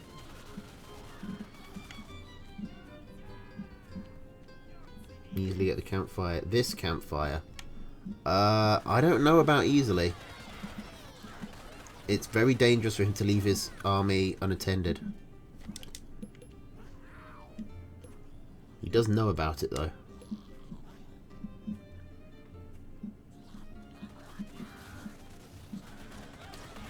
He probably should send his 1 snake over there. Is that what he's doing now? It looks like it is. That will give him an extra 5 minutes. Did Kid just sell Volkov? That is certainly a move.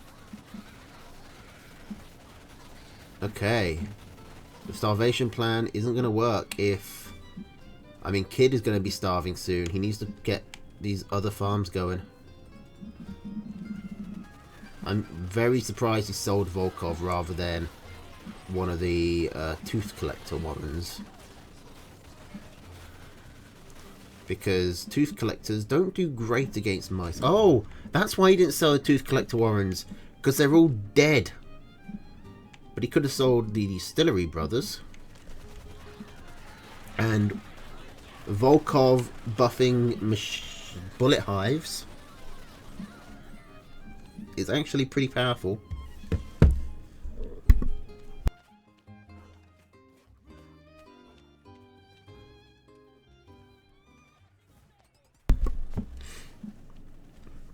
Okay, now, Kid knows that there is a campfire down here.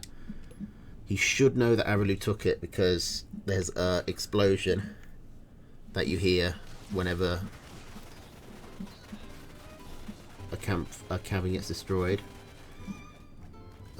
You want to go deal with these mice? I mean, you don't have to. You could just let them destroy your mill. I just wouldn't recommend it. Okay, both players now on starvation.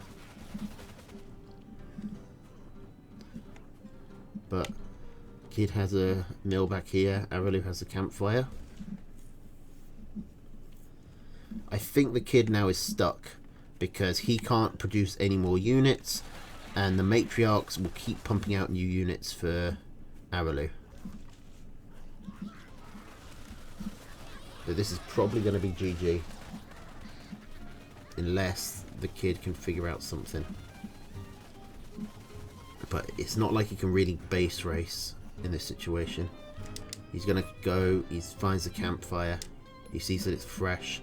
He needs to last another 5 minutes.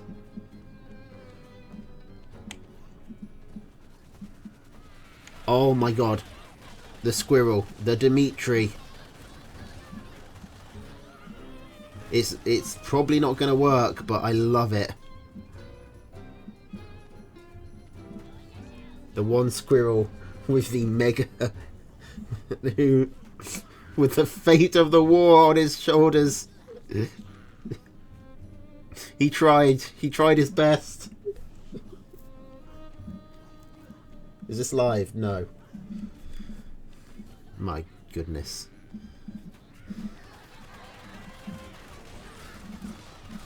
I love that the kid tried that.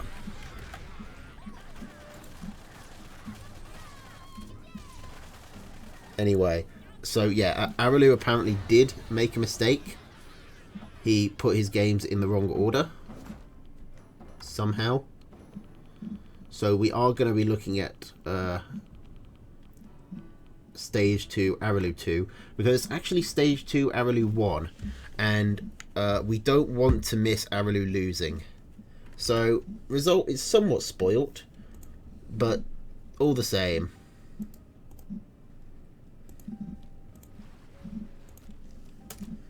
It's always fun to see Araloo lose because it's such a rare occurrence.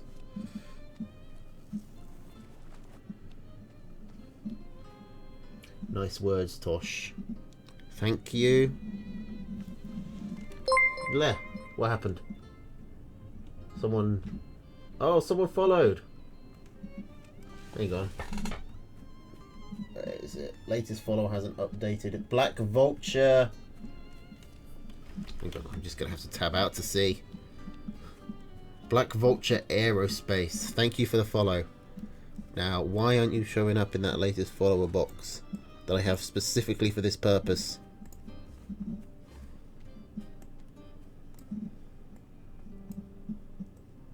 Because it's off screen.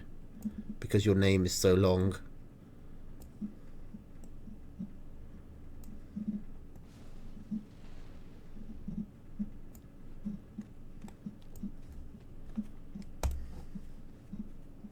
There we go. Got it fixed. Welcome to the Warrens. Hope you enjoy your stay. Yeah, my tongue is trying to say 3 different words at once.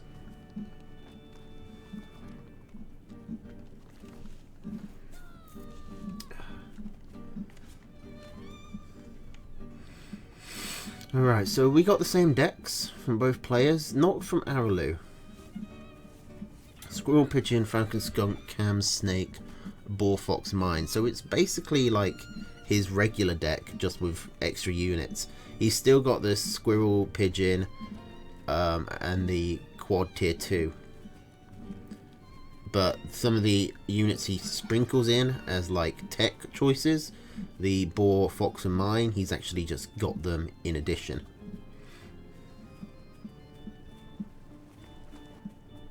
Okay, so let's try and predict how Araloo loses here. He took Owls in the next game, so presumably he thinks the Owl will be strong.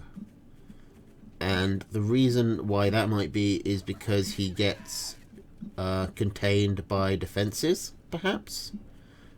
Do the Ferrets and the Snakes put out a masterclass of siege and whittle him down? Those would be my guesses.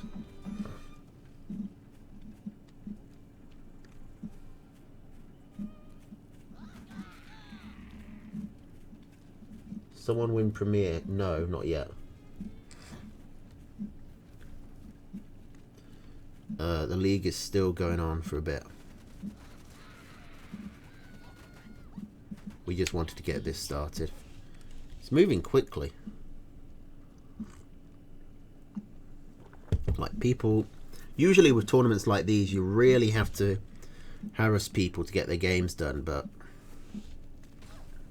I mean, people have been like just cruising through them. Yeah, Sunday is the finals. Although, is it? Are we doing the beginner and intermediates as well? I don't know where we're at with those. I hope we're doing all the finals on one day. But yeah, I'm looking forward to Melvin versus Meek. They have very opposite play styles. Melvin's incredibly greedy and Meek is incredibly aggressive. And both of them seem to be on top form right now. And both of them also lost in the PBC. Virtual high five to Tatanka.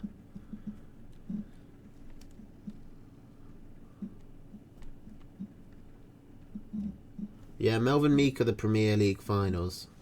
I'm not sure what the other finals are.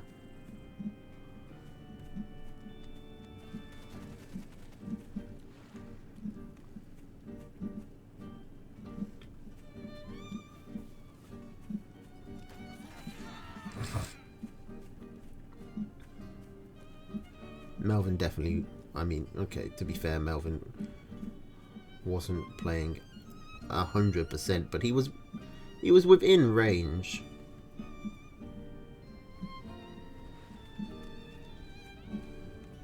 I lost to Tatanka quite badly, very annoyingly.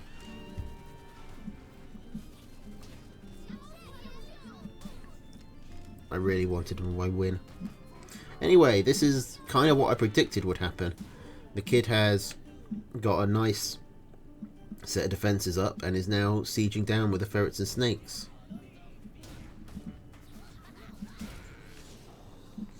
Araloo is trying to falcon bore his way through, but he needs some time to build up. No lizards for Araloo as well, which I will always maintain is a mistake.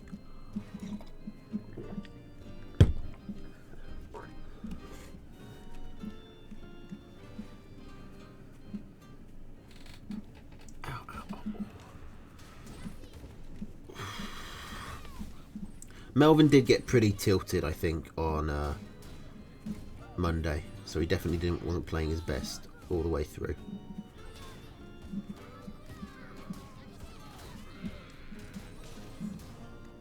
But I mean, getting tilted is part of the game. You know, part of being a really good player is to keep your state of mind, to not lose your temper and get tilted. It's a part that I struggle with. I'll be the first to hold up my hand and admit that. So don't go calling me a hypocrite. But it is definitely part of the game. Okay, the boar is up. There are snakes, but they aren't able to actually hit it. However, there's also not a lot of support for the boar anymore because everything else did get hit. The balloons are putting in some serious work. But, I mean, the kid loses his entire army. But he has extra eco. He has 2 tier 3s on the way.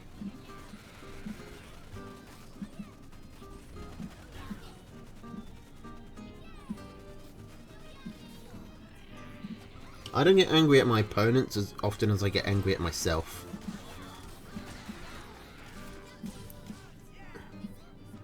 Either way, it's still anger though. Araloo, get the flaming wafer again. It's not a very good German accent, is it?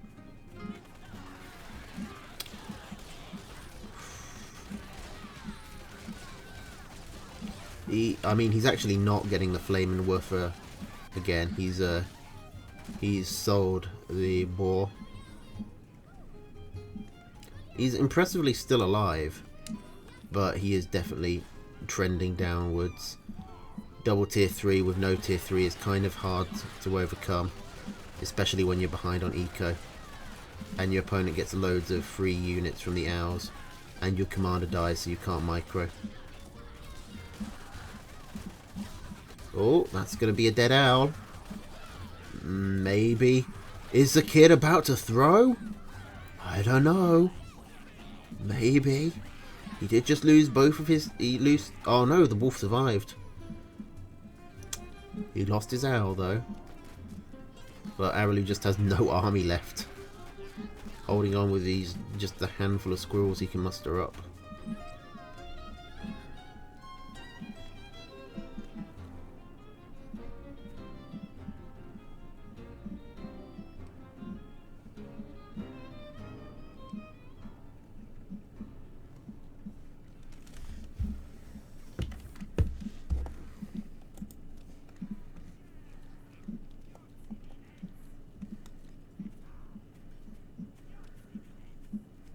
TNT is the most frustrating game, so I had to quit.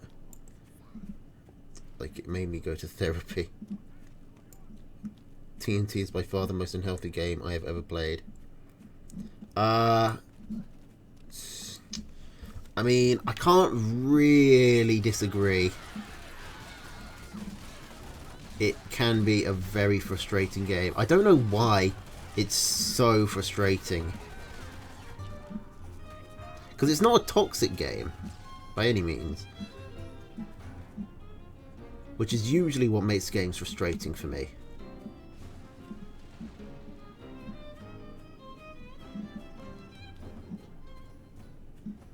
Stuff like For Honor and Dead by Daylight pissed me off just because it was filled with assholes. But it's like pretty well balanced. It's got a decent community behind it. It is fun to play. I like the art style and the music. And it can actually be really kind of relaxing at some points. It's just the high ranks just get brutal.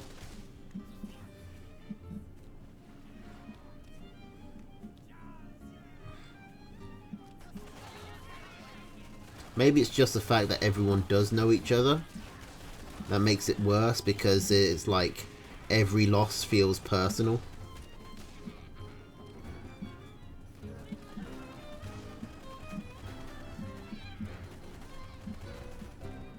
Yeah, exactly, Alto. You know people, so it feels worse.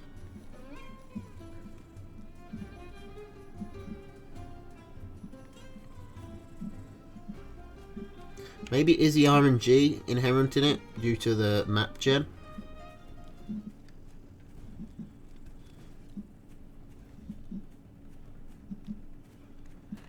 Maybe it's just because it's attracted quite a competitive group of players. Either by chance or circumstance. Maybe we're all just naturally inclined to frustration.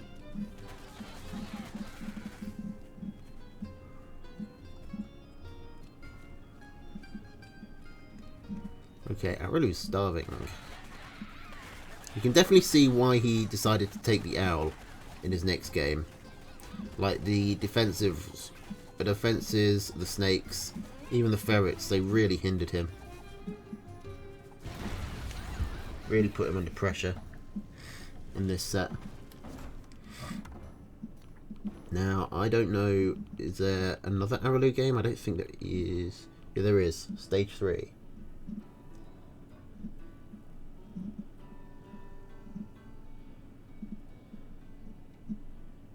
All the ceramic figurines. Wait, have you made TNT figurines? Do you sell them? I'd actually... like, TNT needs some merch. I would totally buy some TNT merch. No, I didn't see them. Or at least I don't remember them.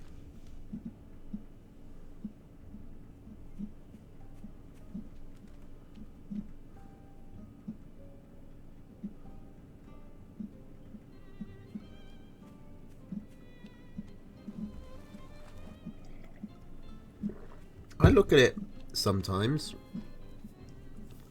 I mean, I get a lot of my TNT news through chat.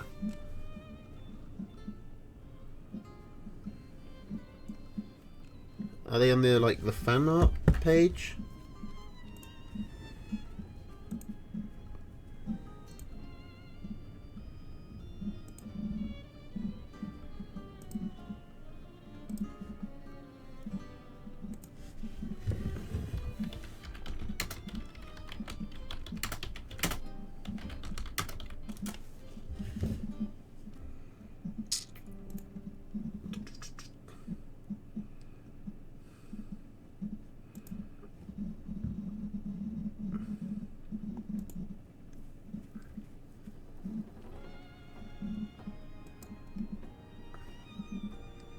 Hey, there they are.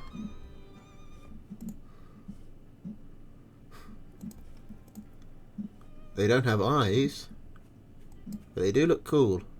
You even made them little flags. I assume that's you. Shoe fly pie.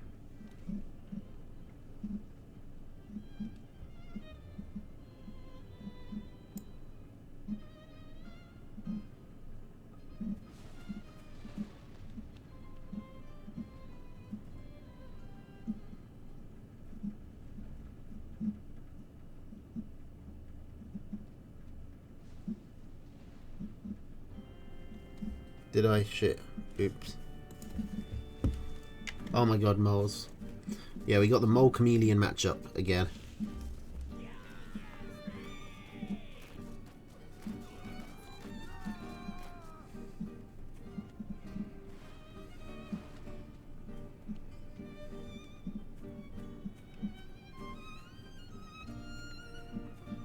Okay, so Aralu came in and got a farm. Daffy going up to double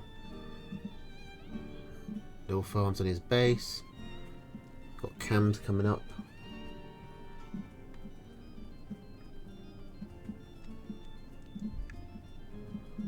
Well, I mean, technically, I started it, I think. I can't remember if I started the conversation. I think I did, yeah, because we were talking about Melvin. And here is a performance in the pocket bot. Okay. Aralu is really far ahead right now. With this deck, it's very hard to come back once you're behind. I feel like I should go back and watch the part that I missed, though. Because that was like... I got completely distracted.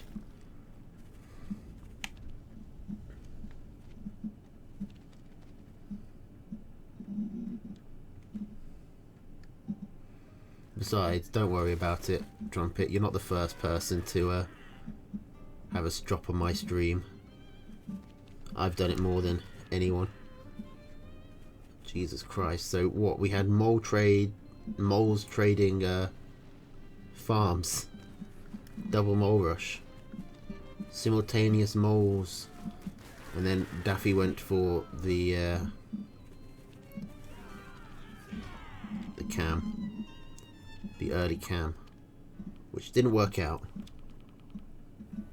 Aralu didn't lose another life. He's still on 3, which is probably one more than most people expected him to be on at this point, but not all skills are transferable in this situation. Right. Hoffy.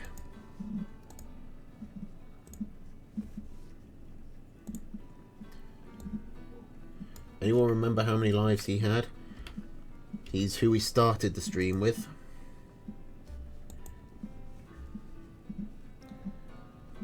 He's at 3 lives as well. That's convenient. He was actually doing fairly well. If I remember correctly, he said he was an old player who's taken a long break from the game.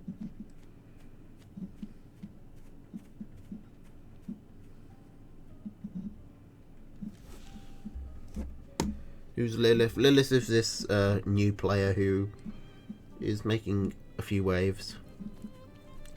He definitely seems pretty good. Be interesting to see how she progresses.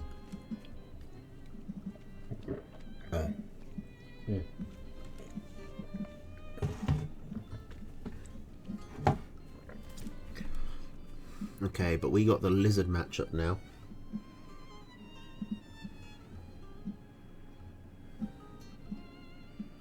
Deadeye Ben Kenobi. No, I haven't. Okay. Lizard, snake, wolf, machine gun. Daffy with the double lizard rush, but Hoffy getting his lizard up just in time.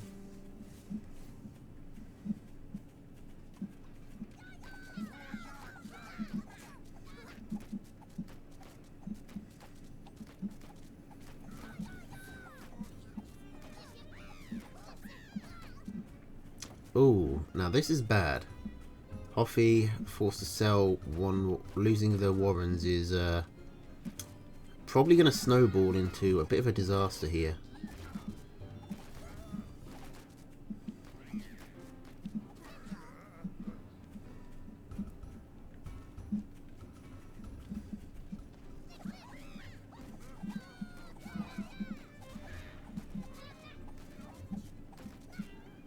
Yeah, Hoffy now can't get these lizards up. She's just so behind in tempo.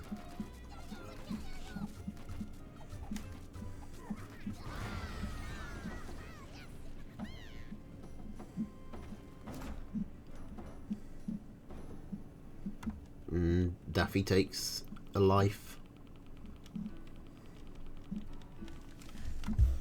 Knocking Hoffy down to 2.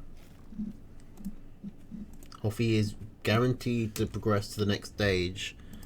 So, but it's a question of how many lives they'll have. And now we have to switch decks. Go to the mole cam.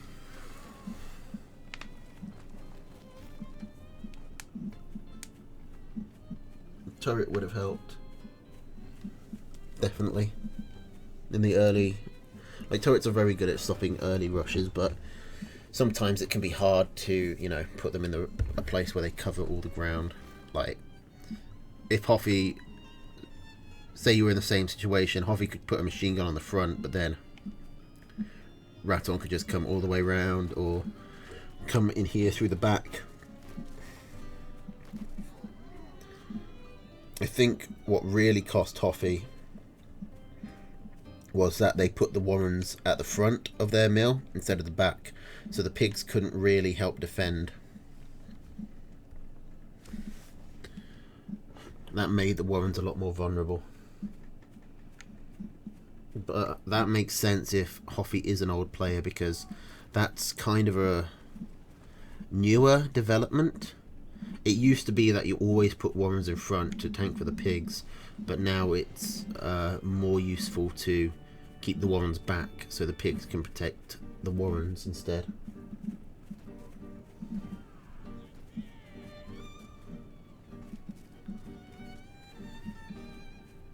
I do wonder how different the game would be if those freezing or scorching rules were in the ranked games.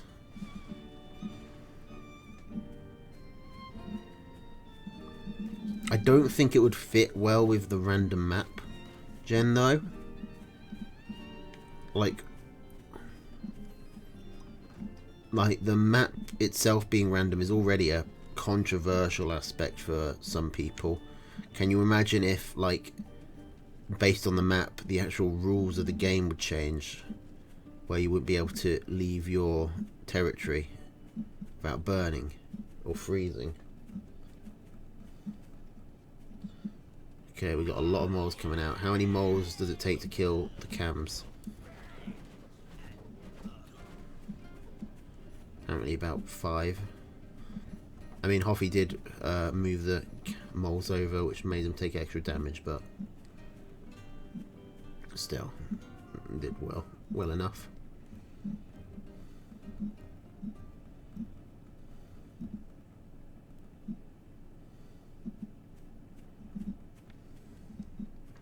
I think the random map gen is part of the reason people stick with this game.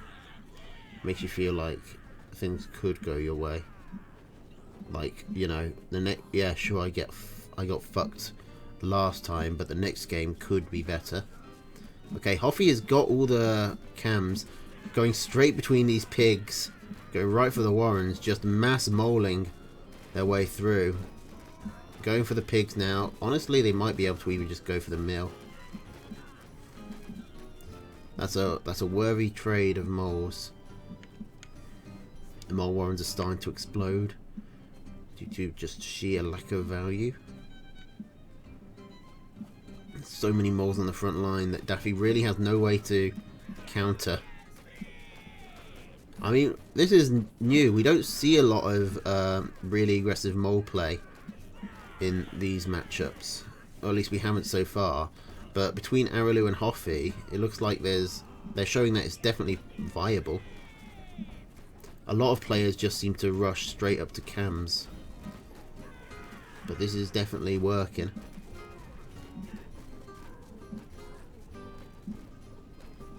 Like, Raton just has no chance to recover.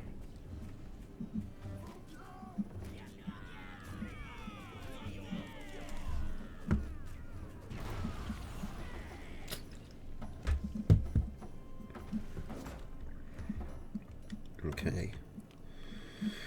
And Hoffy keeps 2 lives. Now to Keita. I think Keita's at 2 as well. A lot of these players are players who we saw in the last set. Would have been nice if we'd been able to go through all their games at once, but C'est la vie. C'est la vie, C'est la vie. Something la vie. Oh, yeah, it's 2 lives for Keita. Okay, Daffy's got a few kills so far. Here's a chance he finishes Keita off.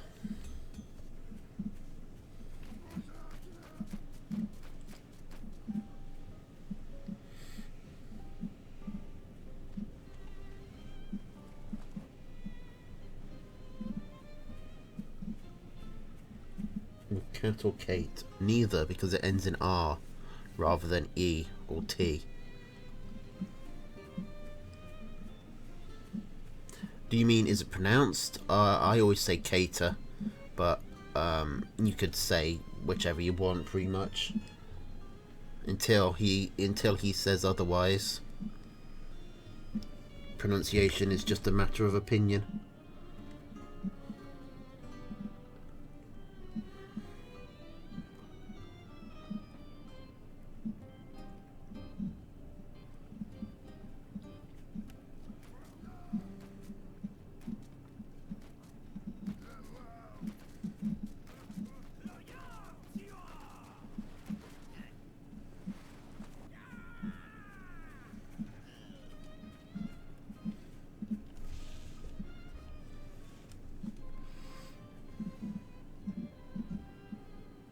Okay, so moles get sold for both players, cams come out for both players. Kata though. Oh no, I'm saying Kata. Oh well, I'll flip between as and when I need. This is, has spent a bit of extra food on the wire. Kata Tots. 200 plus followers, yep. 238. I think this is actually my highest number. Like, I've got to 237 a few times and then dropped down to 236, but Mr. Vulture has put me over. A new PB.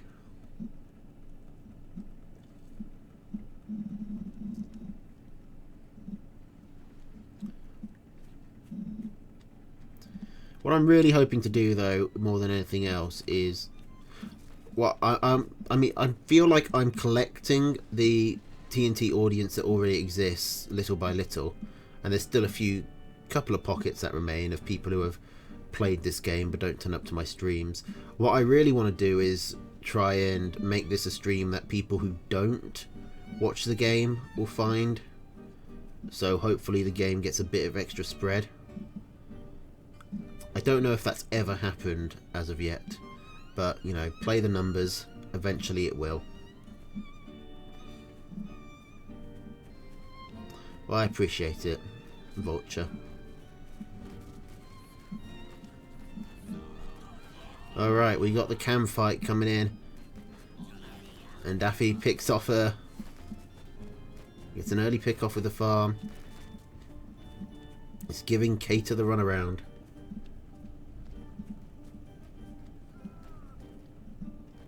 Hoffy went 1-1. Yeah. Hoffy should be at 2 lives now.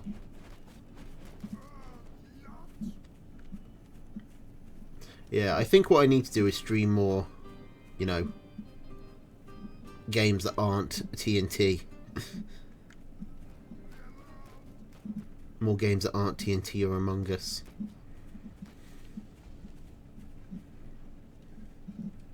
Because no one watches the Among Us streams. Like, no one gives a shit. They're fun. It's fun to play, but, like, no one cares about them. I do actually want to do a Root stream.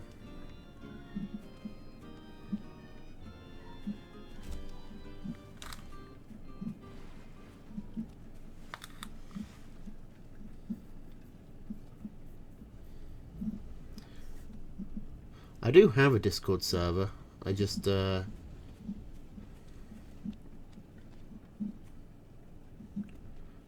know. I just don't do much with it because I'm not a very social media type of person. Alright, Cam v Cam fight again. The micro in this is like kind of irrelevant. It's unfortunate, but this is kind of like the fights themselves aren't that interesting in this matchup. It's the macro decisions that make this game. That make these games, because I mean they've got the same loadout, but they've also got units that you can't really like do a lot of micro work with. Like against snakes, like if a snake v snake matchup, micro can actually make a difference. Same with ferret v ferret. But with cams, you just sort of run into each other and smash each other with clubs.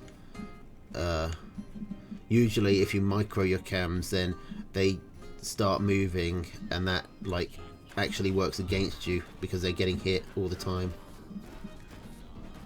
But after taking a lot of repeated damage, Daffy is now somehow ahead and pushing back.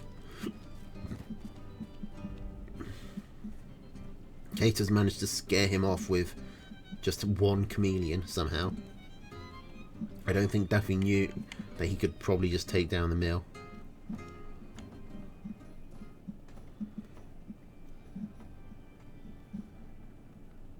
Yeah, that's what I'm getting at. You need to micro less with cams rather than more. The only thing you really want to micro them for is... I mean, in a regular game, you'd want them to focus down specific units. Maybe you'd want them to come out from the right angle, and you'd want to pull them away when they got low health to keep them alive. But you can't really do any of that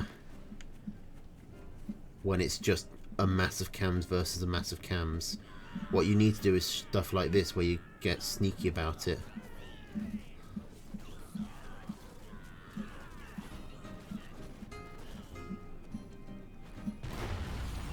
Daffy takes a life. That is Raton, right? Yeah. Cater is on his last life. Tournament stock.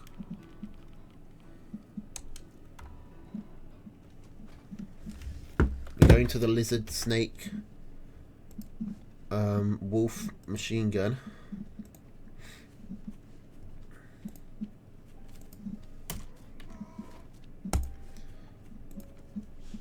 Alright, Cater's in a position no one really wants to be in. A lot of pressure right now.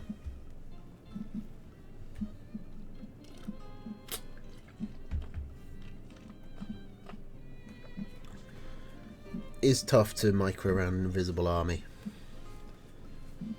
I think you kind of want to do more mind games with the cam matchup, maybe.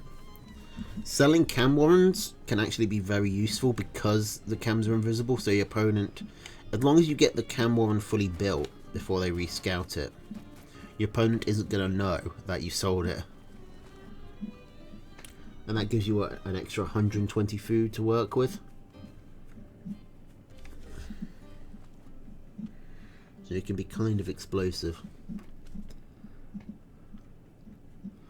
It is, of course, fairly risky, because if they do scout it, then you're in a lot of trouble. Anyway, okay, so this mill's going to struggle with the terrain right there. The snakes probably can hit these fringe farms.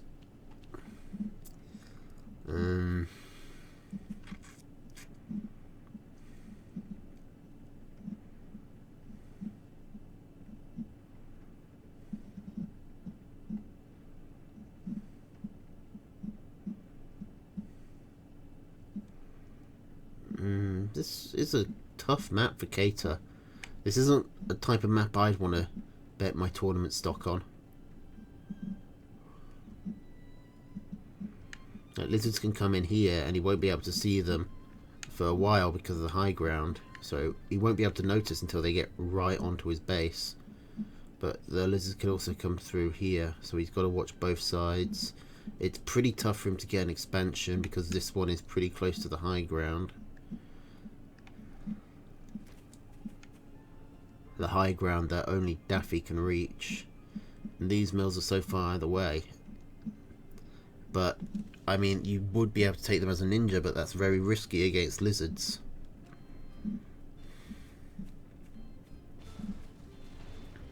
Because with lizards, your opponent can cover huge swaths of the map. I believe it's pronounced swaths. S-W-A-T-H-E-S. It might be swaths. It's a very weird word. I don't think I've ever said it out loud before. It's the type of thing that I've only ever read in fantasy books.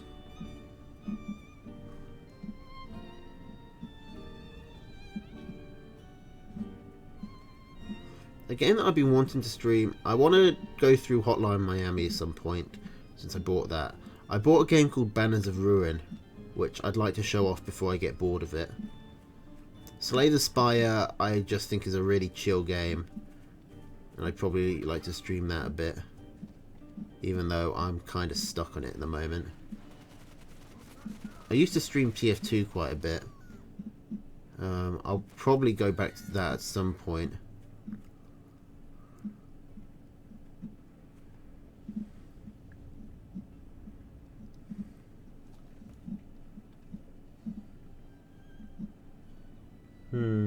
Don't Starve. I guess we haven't ever finished Don't Starve, yeah. Problem is, there's not really enough hours in the day to do loads and loads of games. I'm not a professional. I'm not the type who can spend 8 hours streaming. And I kind of don't know if I'd want to be.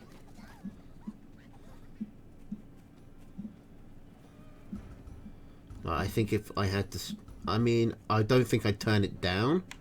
If I suddenly got like 1,000 subscribers and a bunch of Patreon donations. Well, I don't have a Patreon, but a bunch of donations, and like I could stream professionally, I doubt I'd say no. But I do have the feeling that playing video games would be a lot less fun when you had to do it rather than you wanted to.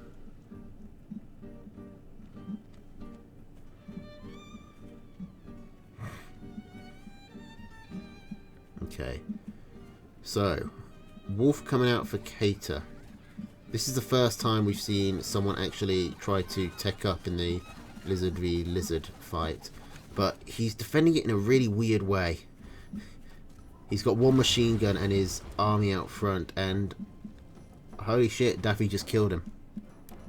Like, I completely forgot how much was riding on that.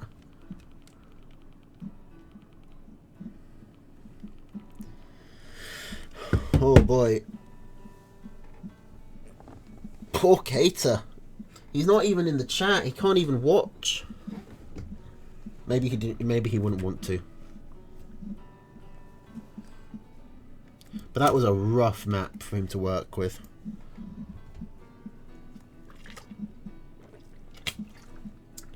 R.I.P. buddy.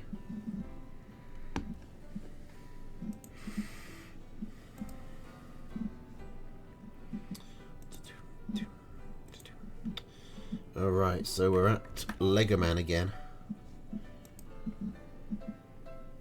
who is on the other side of the spectrum, sitting with 4 lives.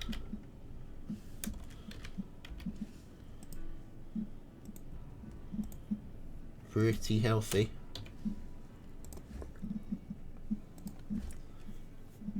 Is Daffy going to be the first to draw blood?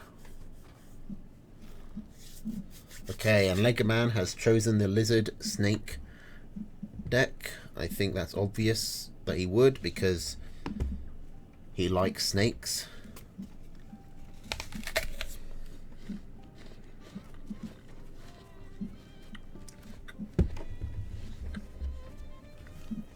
Daffy was acting a bit weird there.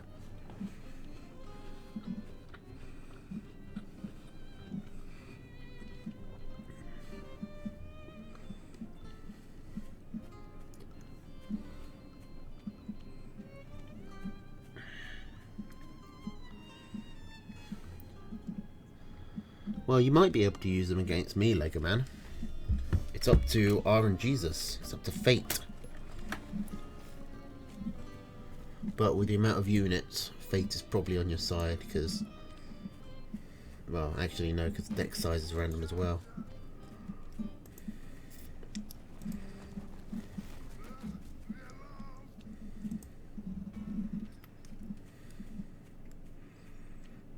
Jesus Christ.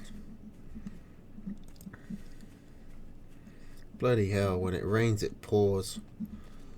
I've just looked at my emails because I tabbed out for a second. Oh, bloody hell, I forgot to pick my fantasy team as well. And I just found out that I've got a interview offer, which is the 3rd one I got today.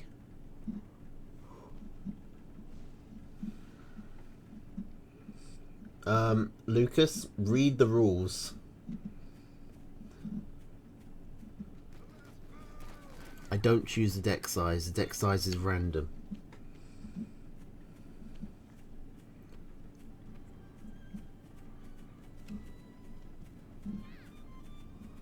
It doesn't matter who rolls the units, because we both have to pick the same units anyway.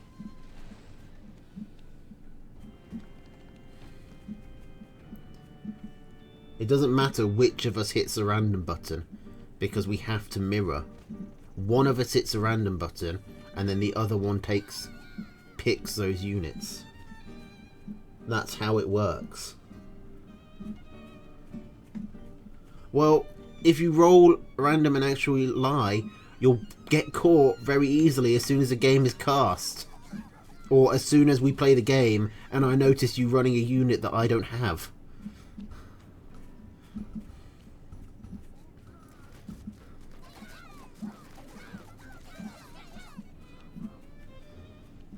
And I don't know what the punishment would be, but I think you'd probably get disqualified. Because, you know, you cheated. Fuck.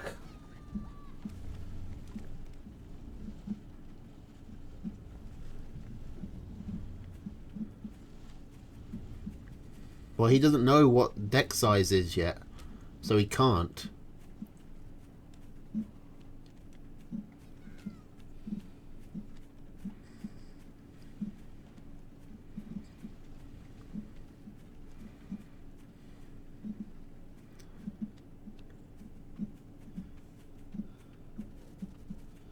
One person rolls deck size and the other person rolls deck.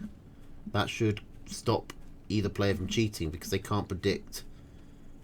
They can't plan around what's going to happen.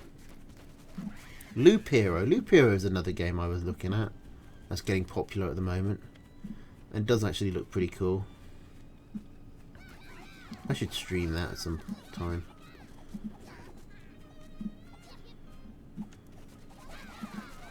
Okay, Lizard's coming in for Daffy. I should talk about this game, because Lego Man has been doing really well with the lizards.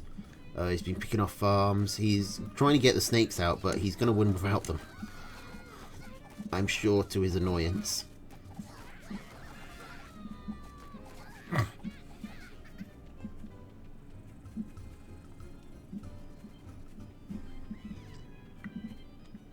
Legoman is secretly a lizard main, but he never tells anyone. He just never plays them, despite the fact that he's actually quite good with lizards. Because he'd rather just spam snakes.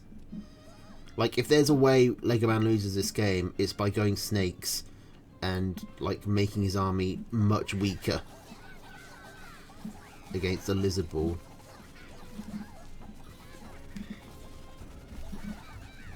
But I think he's far enough ahead that he can get away with it.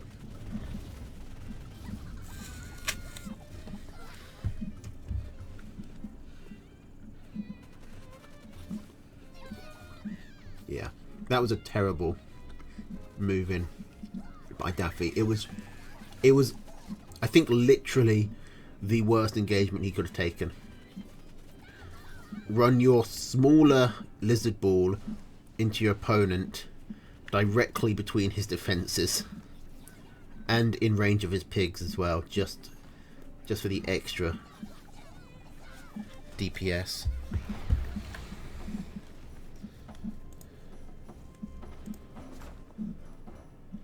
Ooh, hello. We just got a last minute replay. Although it's not the last minute yet, so maybe we'll get more. But Legoman still at full health.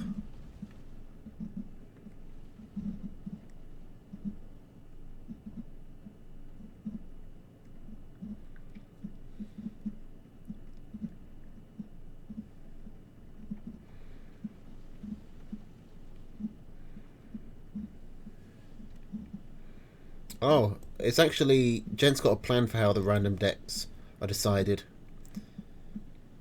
I roll a die in the Discord server so we both see it. Then I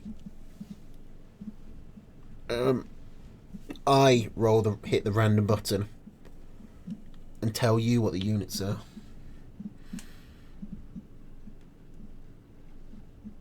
No, Lucas. Some things can't be bought. And my honour is one of them. Or, let me be more specific.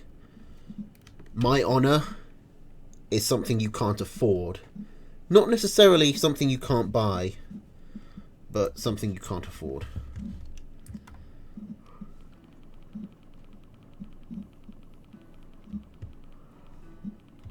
Anyway, that was Lego. Oh, we're nearly done.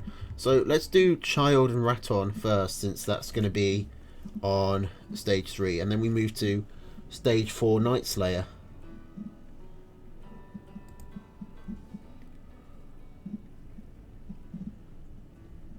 What am I thinking of? I need to update the score. What's Child's life?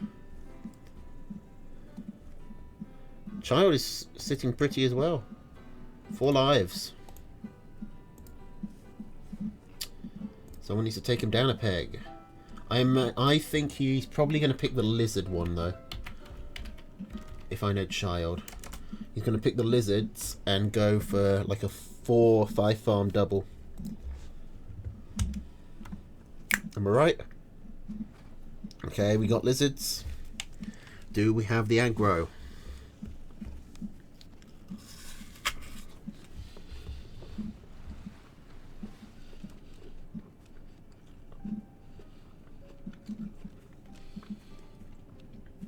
Did I? Oh yeah, I did stage 4 Night Slayer. Oh, there's the 4 farm Warren.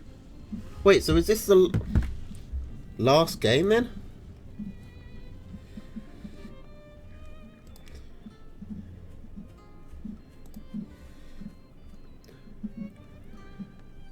I guess Night Slayer just got missed out when I was deleting the old set.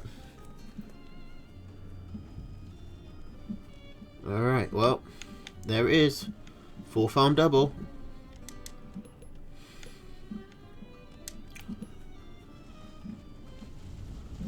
It is raining really heavily right now.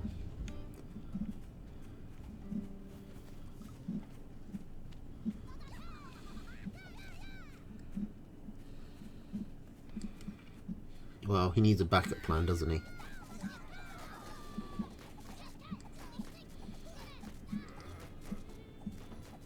No, child, leave.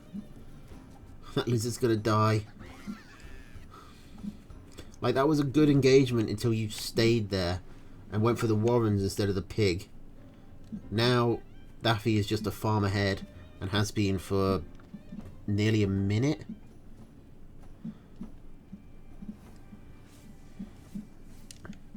Oh, child went back in again. Shouldn't be trying to look at graphs. Child went in again and lost everything, so don't worry, Lucas. It looks like he's going to need that mole practice after all.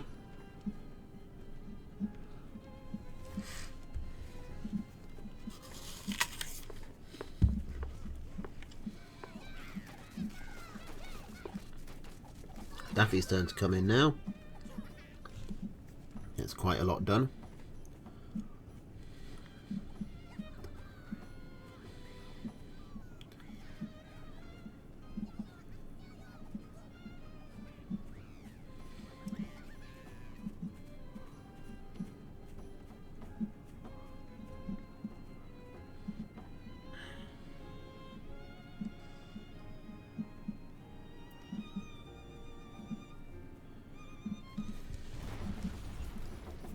Okay.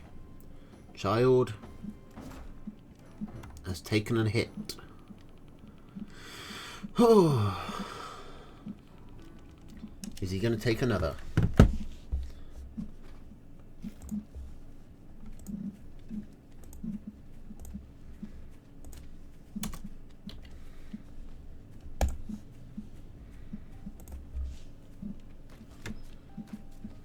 No snakes, no lizards. Is Chard still going to be aggressive, or is he going to try and play the long game?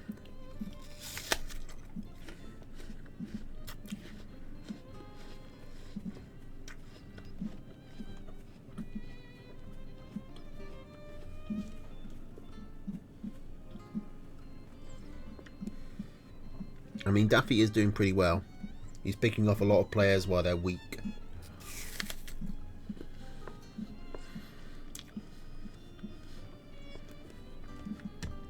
Oh, they're the moles.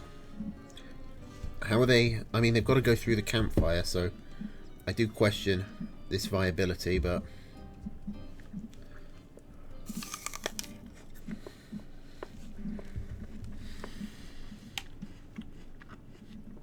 What the hell is the point of this, actually?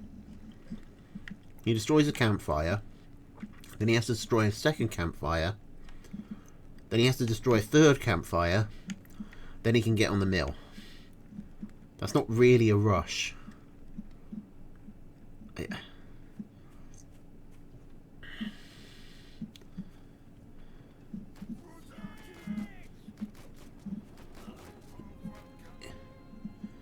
I mean, they got it.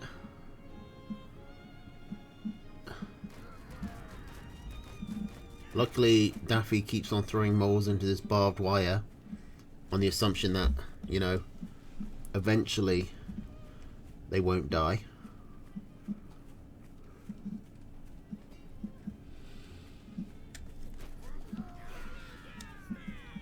Yeah, I guess this is technically working. Although I don't know if it's really Child's abilities that are making it work.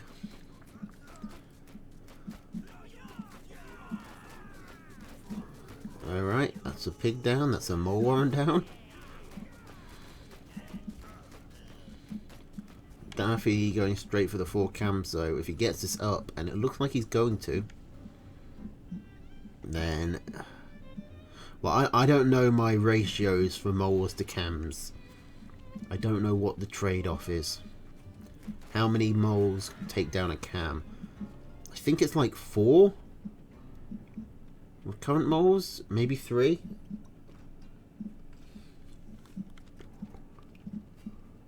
I think... No, it's not 3, surely. I think it's around 4.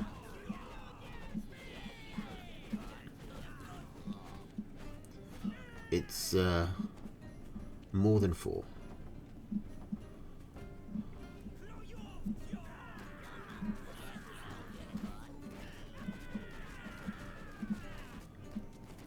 Man, moles are so weak.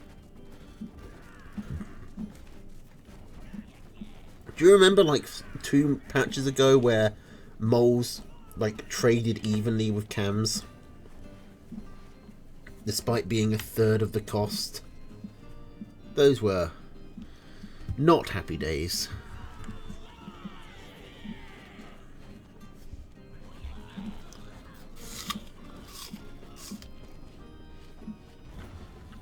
And despite his early victory,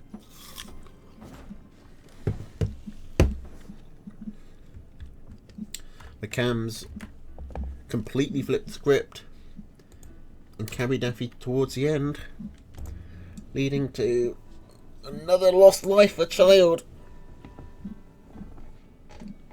Our Child is now in death range.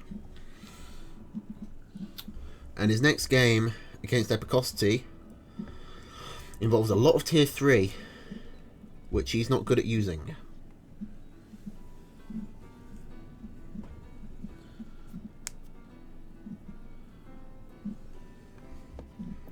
Yeah, you've got no one but yourself to blame, Lucas, for moles getting nerfed. You made them look too good. Alright, so I think that is actually all the games.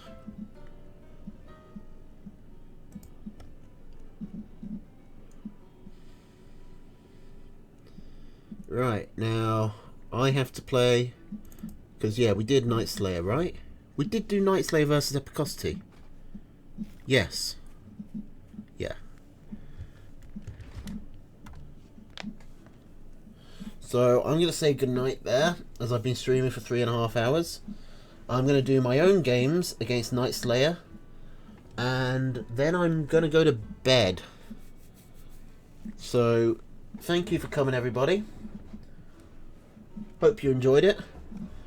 Remember that on Sunday, I believe it's on Delphius' stream, we'll be doing the League Finals.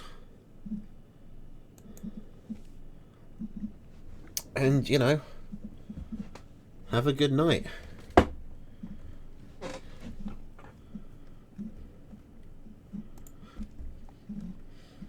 What is Tosh doing tomorrow? Good question.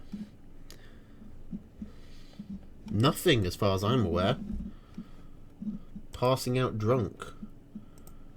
Since I do believe tomorrow is the end of the Six Nations.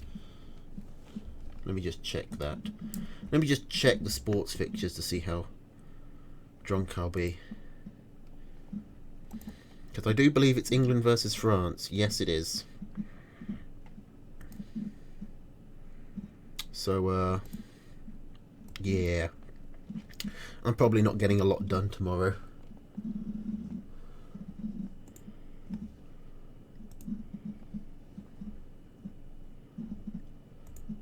So no, Lucas. That means no Among Us. I'll try and do some Among Us on Sunday. Before or after the finals. Because I do actually want to watch those. But tomorrow I'm not going to be in a fine state. Alright.